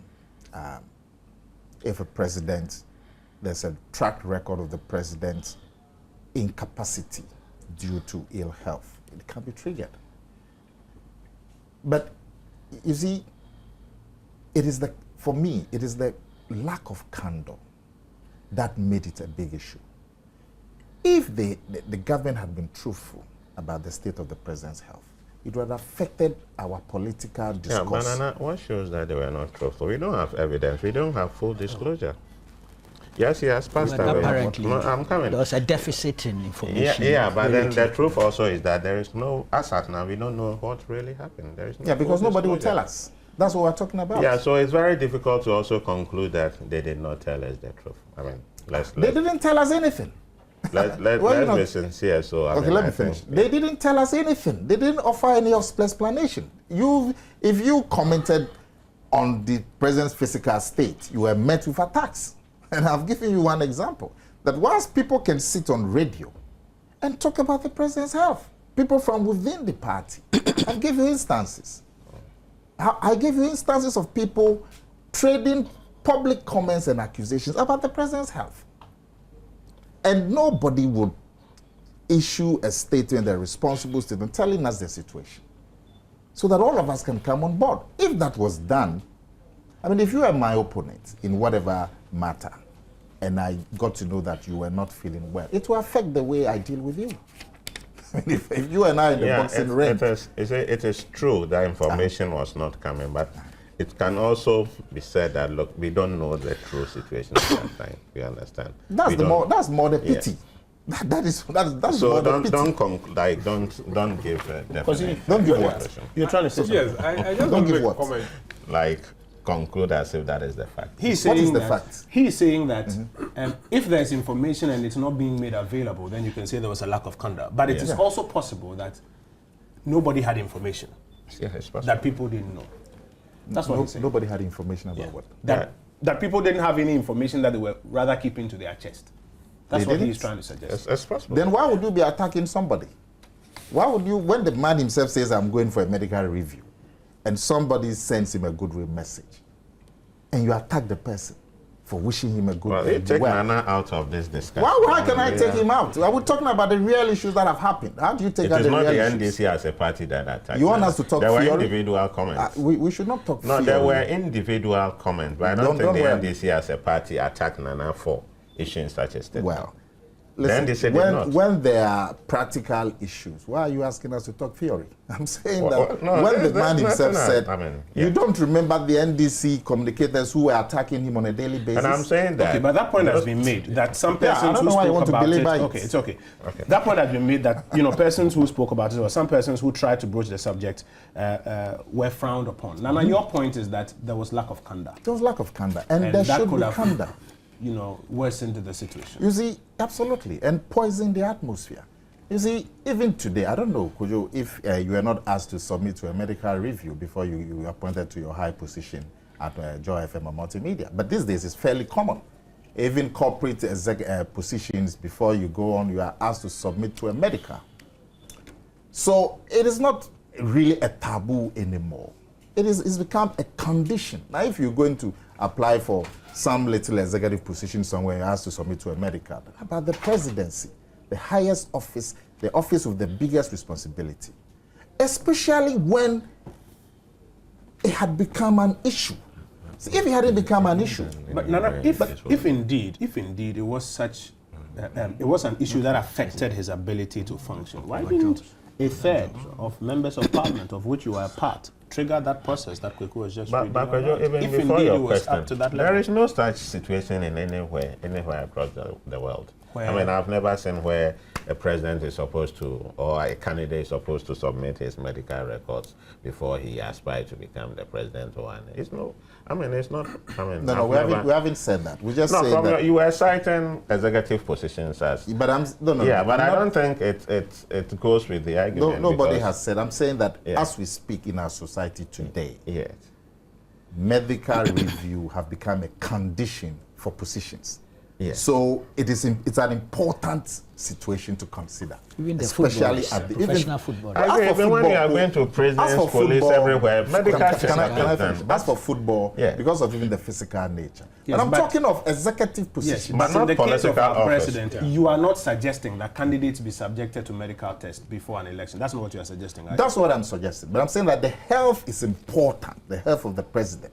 So in a situation like this, especially with regard to Professor Mills, where there was perception and anxiety and worry, not only from opposition or general, but even from the NDC, Okay, candor understood. was necessary. Understood. So candor is one leg of the argument. The other leg of the argument is the constitutional provisions that Kweku read to us. If indeed for those also who thought that it was an issue, they were also not just being shy about it and just quibbing about it, why didn't the 1/3 of members of parliament of which you are part trigger that No, process, if- even in the absence of candor? But Yeah, but it without- says- So that there could be a determination, if and you then don't we'll go have to bed. anything in evidence, Yeah. substantive evidence, that indeed physically, and in the relevant portion says the question of physical and mental. We're not talking about impeachable other offenses like sabotage of the economy, treason. There are all sorts of elements here. But the relevant portion here is the state of your physical and mental capacity to rule. You are not going to be able to just ask 1/3 of parliament to activate that thing when you don't have before them something very substantive, especially in the House of Parliament. And so what, the candor is needed to trigger this process? Yes, and in fact, you may even have to get people from within the majority side in this case. Sure, based on things from the presidency, medical things, to say that this is, especially when the president is refusing to remove himself voluntarily, then you think this is a risk to the state. So let's go this approach. I'm not saying this is where we were. I cannot. Yeah. I think we are doing a hypothetical Yes. a discussion at this stage. So that's exactly what I'm saying. If in case we have such a situation, we need something more substantive to take to the I'll House come of back around the Parliament. table. Yeah. Let me come to Kosi. Because listening to this and knowing the political realities, I don't see how in my mind this will really ever happen. Yeah, you see, because While we say we should learn and move on, I don't see how this will ever you see, happen. like Kweku has rightly said, the clause in here largely relates to removal. And if you listen to the initiators of this, who started raising this health issue, they were relating to removal. So some people say, oh, let's not put him out because of this. Let's not do this because of that. And so that is what brought the politics to it, and therefore did not allow for proper disclosure and like I said, probably to have allowed. So they became defensive. Exactly, they became People, yeah. defensive. Rather than us saying, yes, okay, the president is not well, he can take time off and go have a rest and be treated properly. So, because all the arguments or those who were raising the health issue were targeting the issue of removal, then everybody became defensive. And that is what I'm saying, did not allow us to dispassionately look at the issues. Oh, the president is not well like anybody else. He needs time off for treatment. He needs time to rest and issues. And I think that is what muddied And the whole. removal muddied even the whole at the water. stage where he was a candidate. Exactly, and Even even for as a new candidate, exactly. And that is what muddied the whole water. And I think that this is where I would say again that I would support a position which says there should be some disclosure, even as a candidate. Because you see, it is the state. We are not talking here about, because now all employment, mostly all employment, is subject to some health checks.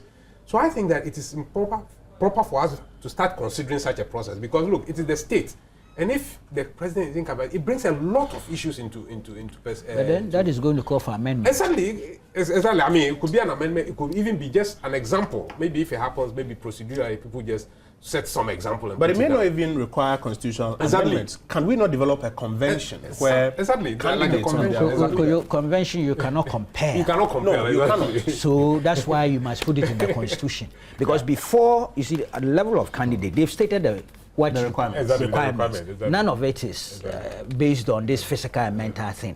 And so there is a human rights element there. If you are going to set a convention and compel, what if I decide not to? Not You to, can force me. Well, but Okay? it then becomes a political issue. Once other people say, okay, we will do it, and you don't do it, I then agree. it becomes a There political was a issue. fallout. But clearly, I think it's important that we begin to look at it very No, it's dispassionately. going to be difficult. That's the truth. No, it's difficult, but dispassionate. Let's be careful. If a president passed away in office, it brings a lot of issues to the nation. I mean, it costs the nation a lot. Yeah, but it's so not. if there's They say, I mean, it's not the first president to die. he's the first in Ghana. Let me No, just in Ghana, let him yeah. finish, and In then let me office. let you make your In office in substantive Ghana, point. Finish he's your the point, on that, first. because And Seth the- hasn't spoken much on this. The real issue where some of us are saying is, if we had allowed full disclosure, then I mean, some of these things could have been better managed than we've managed it now, and that will allure to the interest of the president himself and to the nation at large, rather than trying to politic it and become defensive and others become more looking at removing the presidency. I think that's the whole thing that managed. Yeah. Well, briefly, I think I just wanted to say it's not a practice that is acceptable. You know, looking at world politics, I've never seen any country. In the that- US, for instance, there's no law requiring candidates. I don't know, perhaps there is, but I don't know of a law requiring presidential candidates to declare their publicly, beyond filing it with the appropriate authorities, to declare publicly their accounting and tax records for a certain season. But they've developed a convention where, you know, they do it, and sometimes some try not to do it, and you find other candidates challenging them to that convention. Yeah, but I mean, the issue of health is quite different. I know in established democracies, most of the time, before the candidate even pops up, there is a bit of his life history, which also moves into health. I mean, normally the health history is something that is available, you know. But looking at our situation, I think the health history of Professor Mills was available. But then maybe at the time that the politicking was going on, we didn't get a full detail. No, his health, I don't think he has hidden his health record. Maybe you didn't go for it, but you were interested in the politics that he was not doing Who was well. interested in the politics? Those who were talking much about his health. The people from his own party? No, let him make his point. He hasn't spoken much on this subject. No, but you see, we must him- deal let- with this. let- No, I'm not accusing your party. I've not the people done from that. Let his him own make his party. point. He hasn't spoken much on this I'm not subject. I wanna accusing. hear You see, it's very interesting. Anytime you try to, you know, expand it, then you try to take responsibility. But no, I'm not directing it to you. You get the impression. What that I'm saying is people that think it was a political. Let him make his point. his health record was not hidden. Maybe what all of us didn't take it as a responsibility was to really go in for the information of his health status. Where could you go? Where could you go? Well, there are so many means of getting it, either through the right channel or through the... No, tell us where. Well, for example, the presidency had a communications directorate. They could come out after ironing it out with the doctor of the president. They can come out and say, look, this is the health status of the president all his life.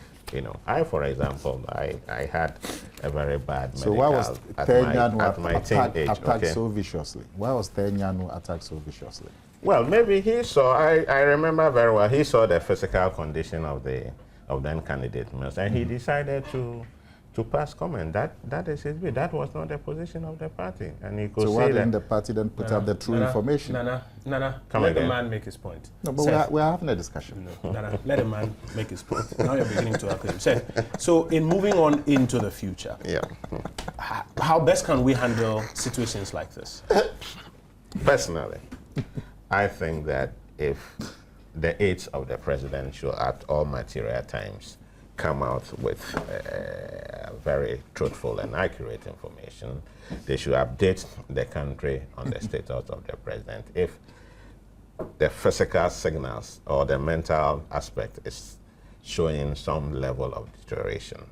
For example, I think last week or last 2 weeks on CTFM when we were talking about the voice, I said that, look, it is very clear that his voice, there is some difficulties with it, and we shouldn't oil it as if all is all, and that we should rather pray for him and hope that he gets well. But how about if you have a president who says he's fine, there's nothing wrong?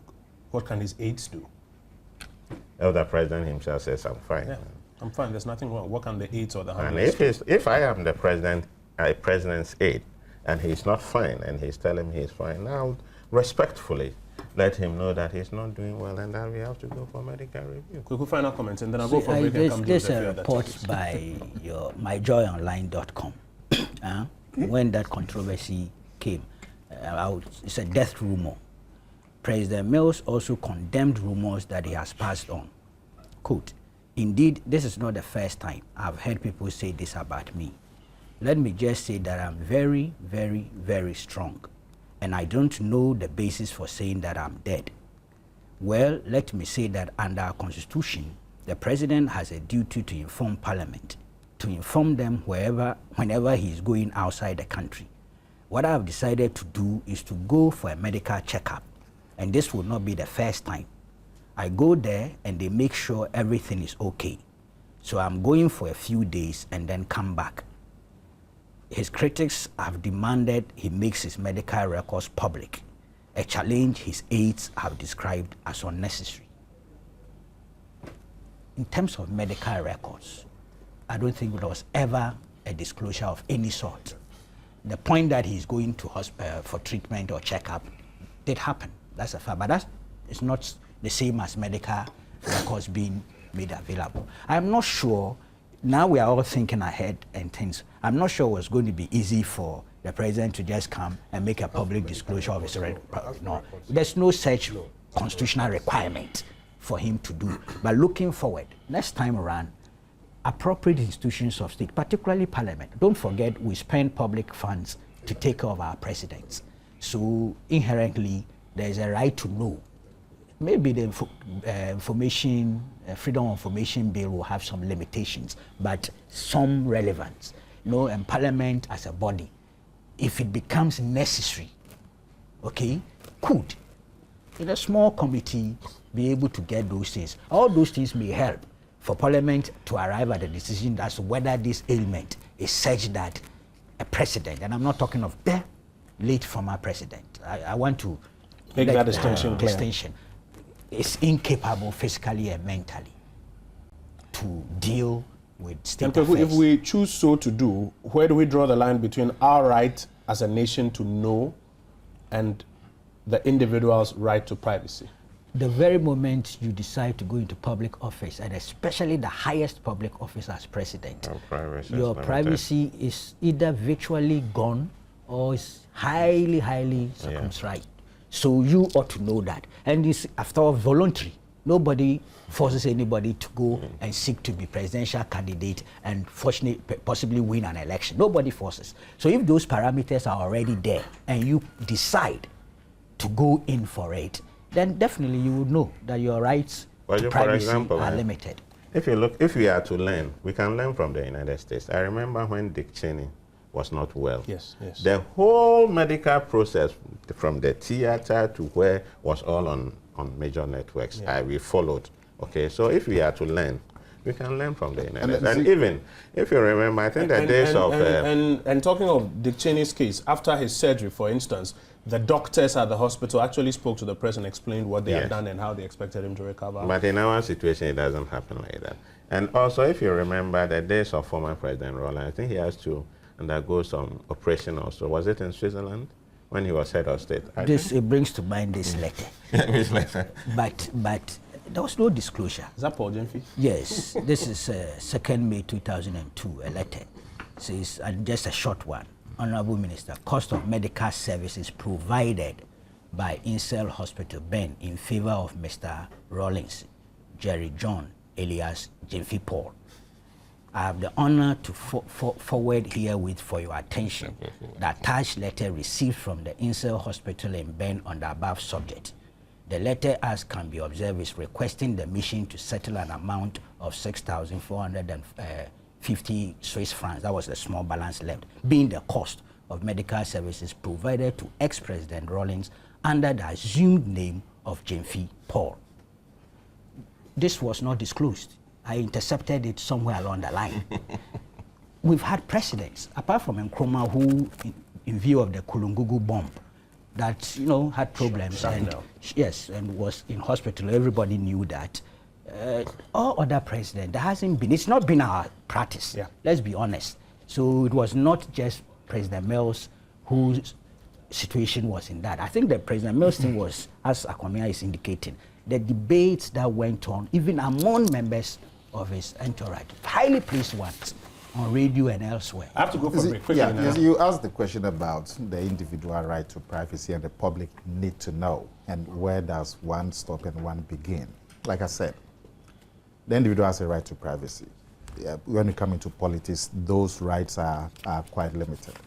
But you see, the line is this: when it becomes a matter of public concern, that is where the public right to know becomes paramount. That's what I'm saying. He talked about Dick Cheney. Because the matter of Dick Cheney's health became a matter of public concern. So the public had a right to know what was happening.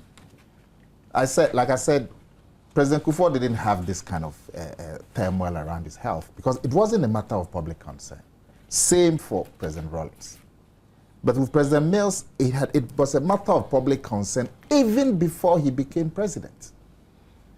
And when you try to hide it, and do all of this drama, you have the situation where the president, we're told, was traveling to America on Christmas time to meet investors, which, created all kinds of perceptions. Whereas if there was candor, you wouldn't have needed to give the public that kind of explanation. And that will help us to better manage the absolutely. situation. 23 minutes after 11, this is Newsfile. There's some real politics behind the scenes here that we need to talk about.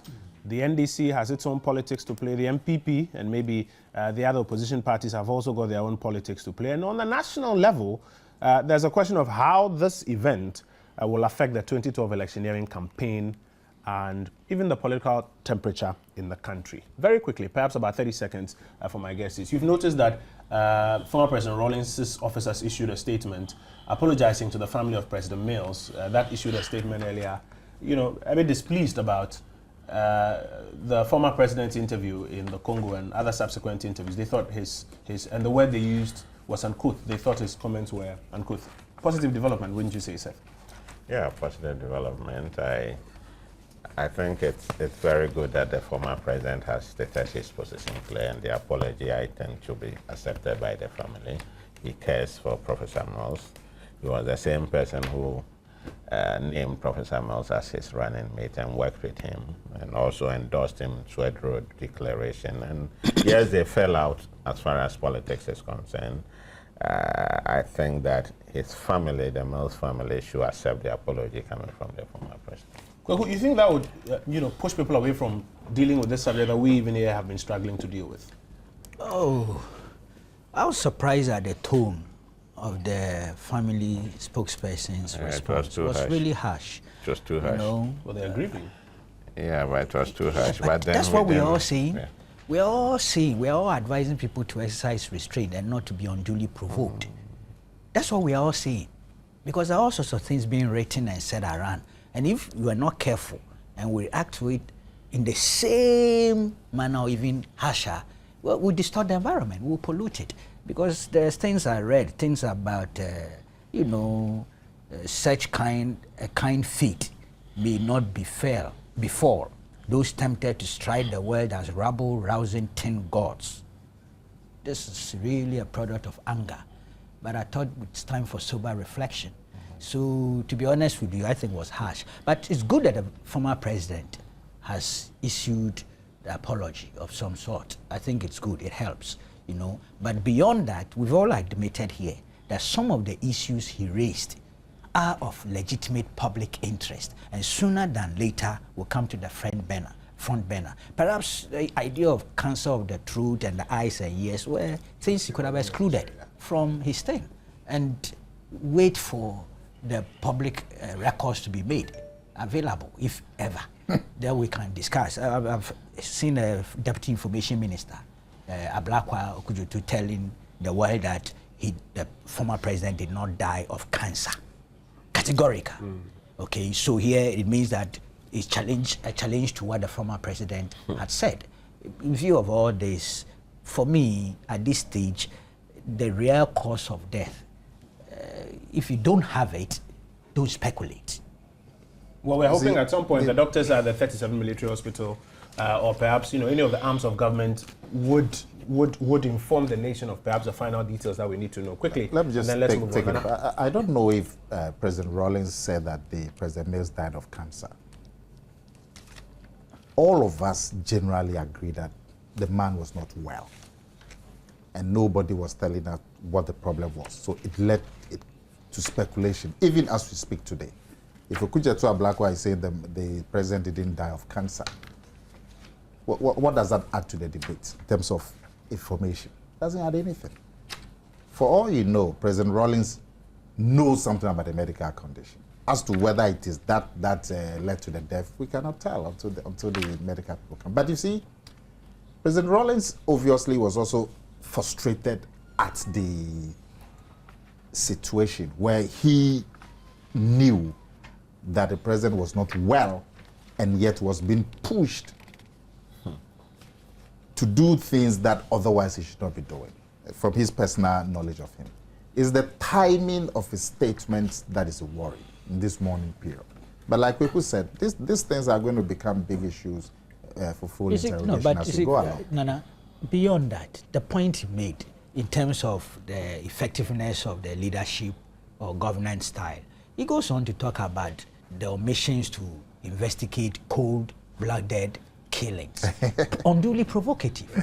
You draw in other reactions. To be honest, it was not the kind of thing to be said. Whole statement. Let me hear your final words on this subject. I think that the family gave a response. The former president has issued an apology. I think that should bring a closure to this matter for now. We should leave it there. Can I? Okay. Those are all quickly. Yeah, let me just this an advice to some of my colleagues in the NDC who have decided to attack former President Rawlings because of this. I think I will advise them to put an immediate stop to it. It doesn't help the party. We are mourning, and after the mourning, we have to come back as a united party and fight the 2012 election. Some of their comments I think it's completely unacceptable, and they must respect the office of the former president. And perhaps that will launch me into our final theme for this morning's discussion, the politics of it all.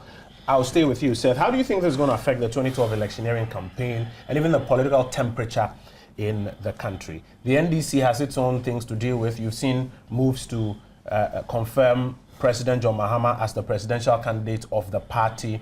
But I'm sure it's not lost on anybody that there are still some undercurrents and persons who are not too pleased with that.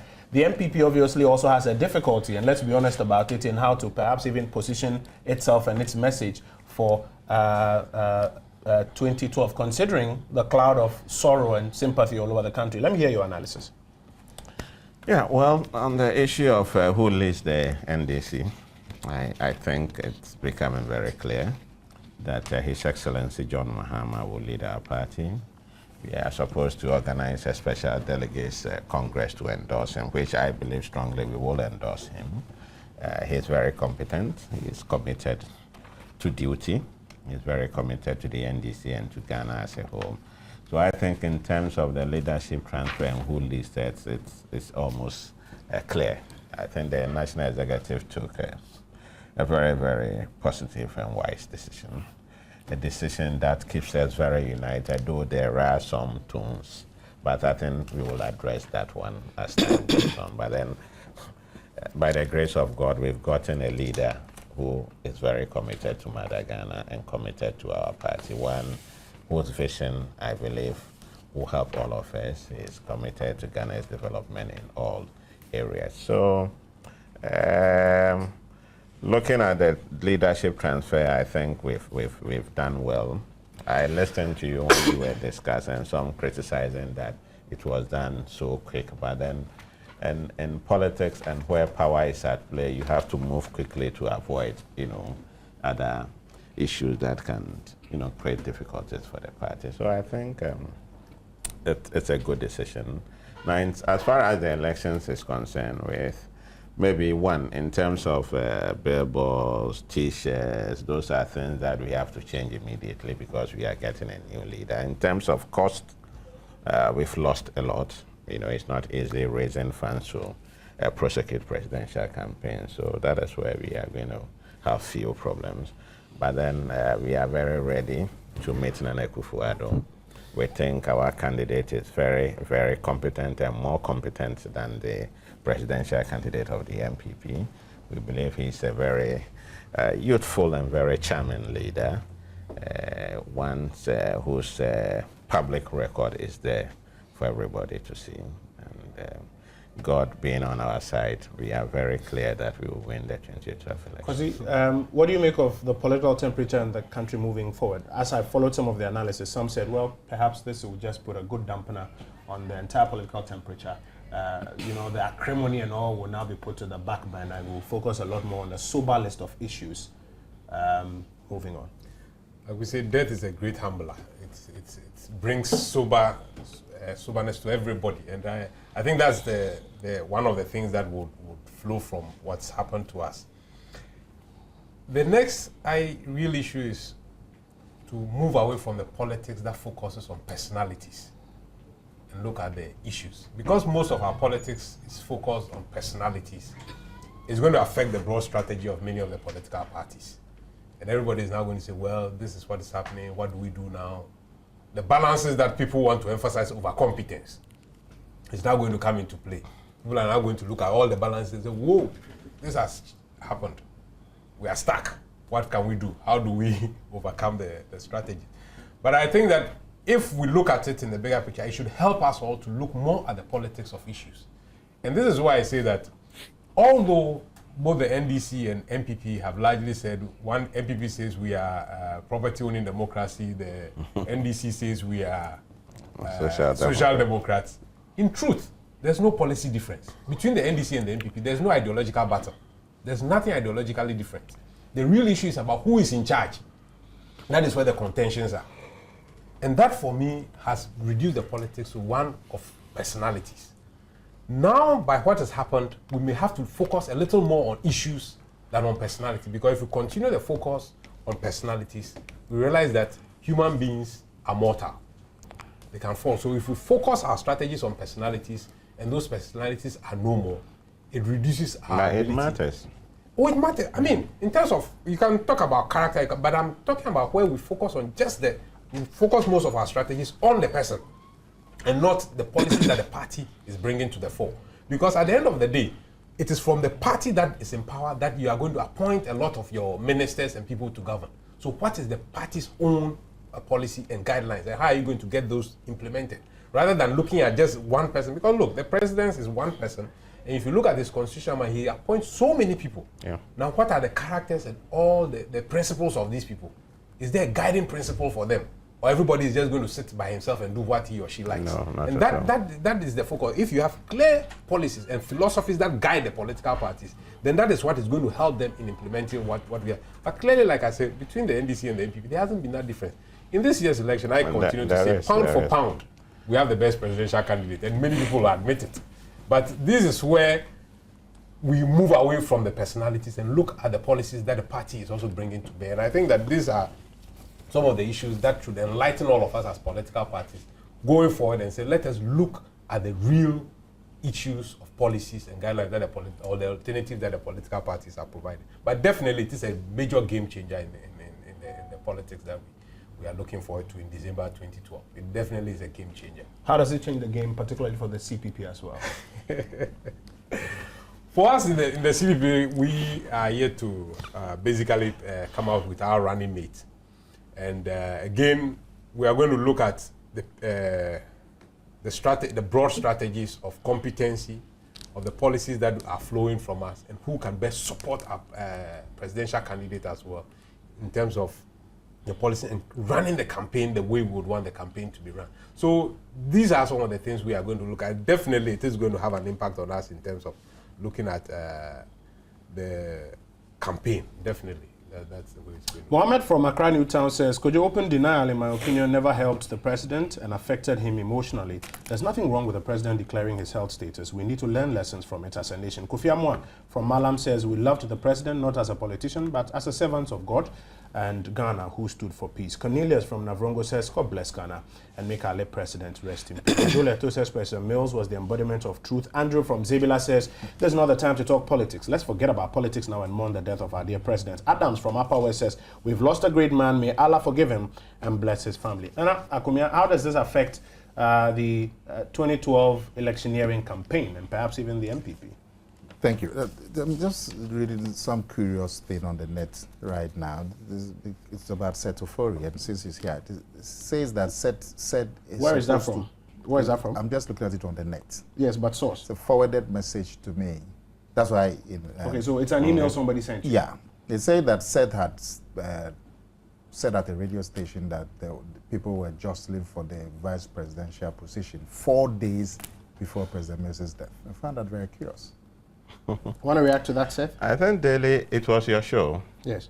And you asked me a question, and actually that question is in relation to the last-minute maneuvers before the man, His Excellency, passed away. There were rumors. I tried, but I told Kwejo I didn't want to go into it. There were rumors that... Okay. And then I think Daily Guide took it from a certain... If you read the story, it doesn't really connect, okay? But then there were rumors, okay, that the man was likely to give up as the presidential candidate. This use the word rumors. And when that rumor started circulating, camps started, coming up. That was, I think, 3 or 4 days, to, the day that he passed away. So I tried making some comments, but then I realized that was not the best time. So I quickly withdrew. Then Daily Guide plugged small aspect of it, and so I was called. Many people called me this day, and I said, no, it's not that. There were rumors, and camps were building, and the thing happened, and the vice president have to take absolute or full control as the commander-in-chief. That is what happened. There is nothing. So I think Daily Guide should try and polish it again. They are my friends in the media that I've worked with. That definitely had a purpose for. Okay, then that's make your point. No, it's okay. I was just. The story didn't help me because people started saying, "But what are you up to?" But then the rumors, there were the old guys trying to put up a candidate, the young guys trying to put up a candidate. So when that thing happened, everything. No, I'm okay. Yeah, what you're saying is that it wasn't because people knew he was going to die, but people thought he was going to resign. That's what you're saying. That's like not resign, but he was, in terms of being the presidential candidate, there were rumors, okay, that he was going to give it step aside. Yeah, step aside. Okay, so now make your point. Well, of course, John Mahama is not John Mills, so there's a different personality. So, of course, there would be changes in the political campaigning because the personalities have changed. Yeah, it's just not. And the technical team, everything will definitely. Why won't you let me make my point? Because you were also interrupting him at a point in time. Make your point now. Yeah, we have that. Make your point. Make your point now. Make your point. But you see, today, if Akufo-Addo is not the flag bearer of the NPP, it will affect the game, the political campaign of every party. So if today President Mills is not the flag bearer, it will definitely affect the game.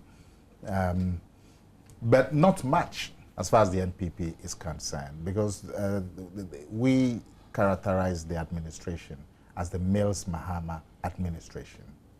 And it's also been confirmed to us that John Mahama is actually the head of the economic management team. And the biggest problems that the NDC has in terms of the governance of the country is the economy, the delivery of welfare to the people of this country. We believe they have failed abysmally. We think we did better than you did. No, there's no problem. There will be a day for that. I don't contest. There will be a day for that. I'm just stating my view. So, in essence, the crux of your message is not going to change? Not at all. Not at all. We would make changes in terms of the personality. John Mahama, for example, we believe will play up a lot to the media. So what it means is that we must also position our candidates a lot of media work should happen, because we believe John will play a lot to the media. So those are little tinkering. But in terms of our message, we're saying that the economy has not been transformed. We are still in the Goggisberg economy, where 80% of our earnings come from export of raw materials. And that structure will not deliver the changes that will move this country forward. Banana, and sorry for me to interrupt, please. I haven't given you permission. By just saying that doesn't mean you have the capacity to transform. Yeah, but why don't you let me finish? We are taking Ghanaians like I through said, that there will be process. another day to get into the political Why substance. don't you let me just finish? Nana, the key thing I'm getting from you is that your message is not going to change. Our message is not going to change. Because it is still the failure of the government. John is not outside the Mills Mahama government. It's the Mills Mahama. Okay. Of course, but so tell me, do you think that the mood of politicking will change as a result of these events? It wasn't lost on anybody that the political temperature in the country was getting a bit heated at a point in time. Do you think this would change it? I don't think so. I don't know.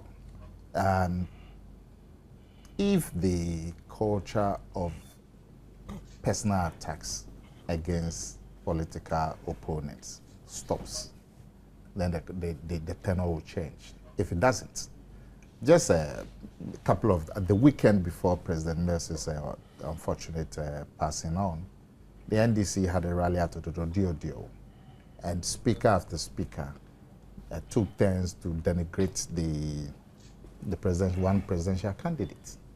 And I'm sure your reporters were there. They would also say that there was some other place and somebody was denigrating some other candidate. So if there is no genuine effort to stop personality attacks, the tenor of the politics will not change. But in terms of the NPP, our messaging is the same, because we don't see how John Mahama can extricate himself from the failures of the Mills. What are the failures? Kweku, tell me your thoughts about what this would mean for the broader politicking and the political atmosphere and perhaps the posturing of the various parties, even in spite of what you are hearing. And then I'll take final thoughts from everybody on what the man Mills meant to you and what legacy he leaves in your mind as he's left us. Well, 5 months to election, it's such a dramatic and even traumatic development. It's no joke. It would affect everybody in terms of our psychology and, those things. So we are all human beings. But I can imagine the logistical nightmare that confronts the NDC as a political machinery. There are T-shirts and posters and vehicles. Some have been painted already. They have to repaint them, do a lot of changes, even in terms of the face on those things. John Mahama is already well known. He's got a certain high level of visibility, and as Akomia said, well associated with the Mills administration. So for good and bad, there's a shared responsibility. So I can understand why the MPP would not drastically revise its campaign platform. But definitely that means there will be some little revision here and there. It's for the president to do certain things that will show a certain, not a shift away, but some extension. For instance, nothing is wrong. I see nothing wrong if he does some small reshuffle here and there. I'd see nothing wrong if he. Please. You are lobbying for self-right. Yeah. I've seen nothing. It would be useful if he did something of that sort. Show that he's the leader, he's in charge. If he moves, not exactly to a permanent move, but some use the Golden Jubilee edifice more than is being used. You know, he has to show something. Otherwise, he's turning a portion into a cemetery. That's what Haruna told me. Go ahead. portion. Don't let Yes, Nana distract you. yes, Go right. ahead. yes. you Go see, ahead with your point. Otherwise, it will be the same old ticket because he's so closely associated with that ticket. And as Nana said, the MPP had coined this thing of Mills Mahama administration. I never liked it. I didn't agree because it's one man whom's administration. It's Kufuor administration, it's Mills administration. But they, looking with the benefit of hindsight, I'm beginning to see what they were up to. It looks as if it's paying off now. No, it looks as if politically, with the benefit of hindsight, it's such a smart thing they were doing. But it was for John to do certain things. His 5 months is very limited. He can't rock the boat entirely. He ought not to do that as well. But there are certain areas he can touch, certain wildcats he can neutralize and tame. Certain things. Yeah, normally the technical team, you know, there's in the There are wildcats in the Which technical one is the team. technical team? Oh, normally when a commander-in-chief takes office in situations of this nature, you can look at it. If I should have done enough research on it, normally the technical or supporting team is what changes. Every So, commander. In this case, who are those in the technical team? Every commander moves in with his supporting team. In the military, the police, Okay. in governance, every commander-in-chief moves with The that technical support. team will be changed. Nana Kumia. I'm not saying it will be changed under normal circumstances. That is what happens. Yeah, so Immediately finish the your point. commander In takes terms over. of the presidency, Yes. he's got 5 months left.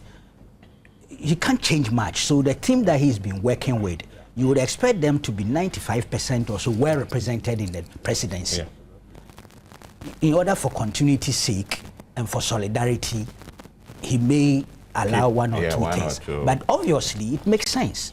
You know, I'm not seeing how, and let me be very blunt, that if he's worked with an aide camp for 3.5 years, this 5 months, he would let the aide camp No, go not and the at former president's aide camp come in. It doesn't make it sense. doesn't. Indeed, the late former president's aide camp is an experienced professional who would understand that this is what ought to be done.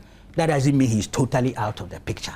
So it depends on how he handles all these things. Then the party level is distinct from the presidency.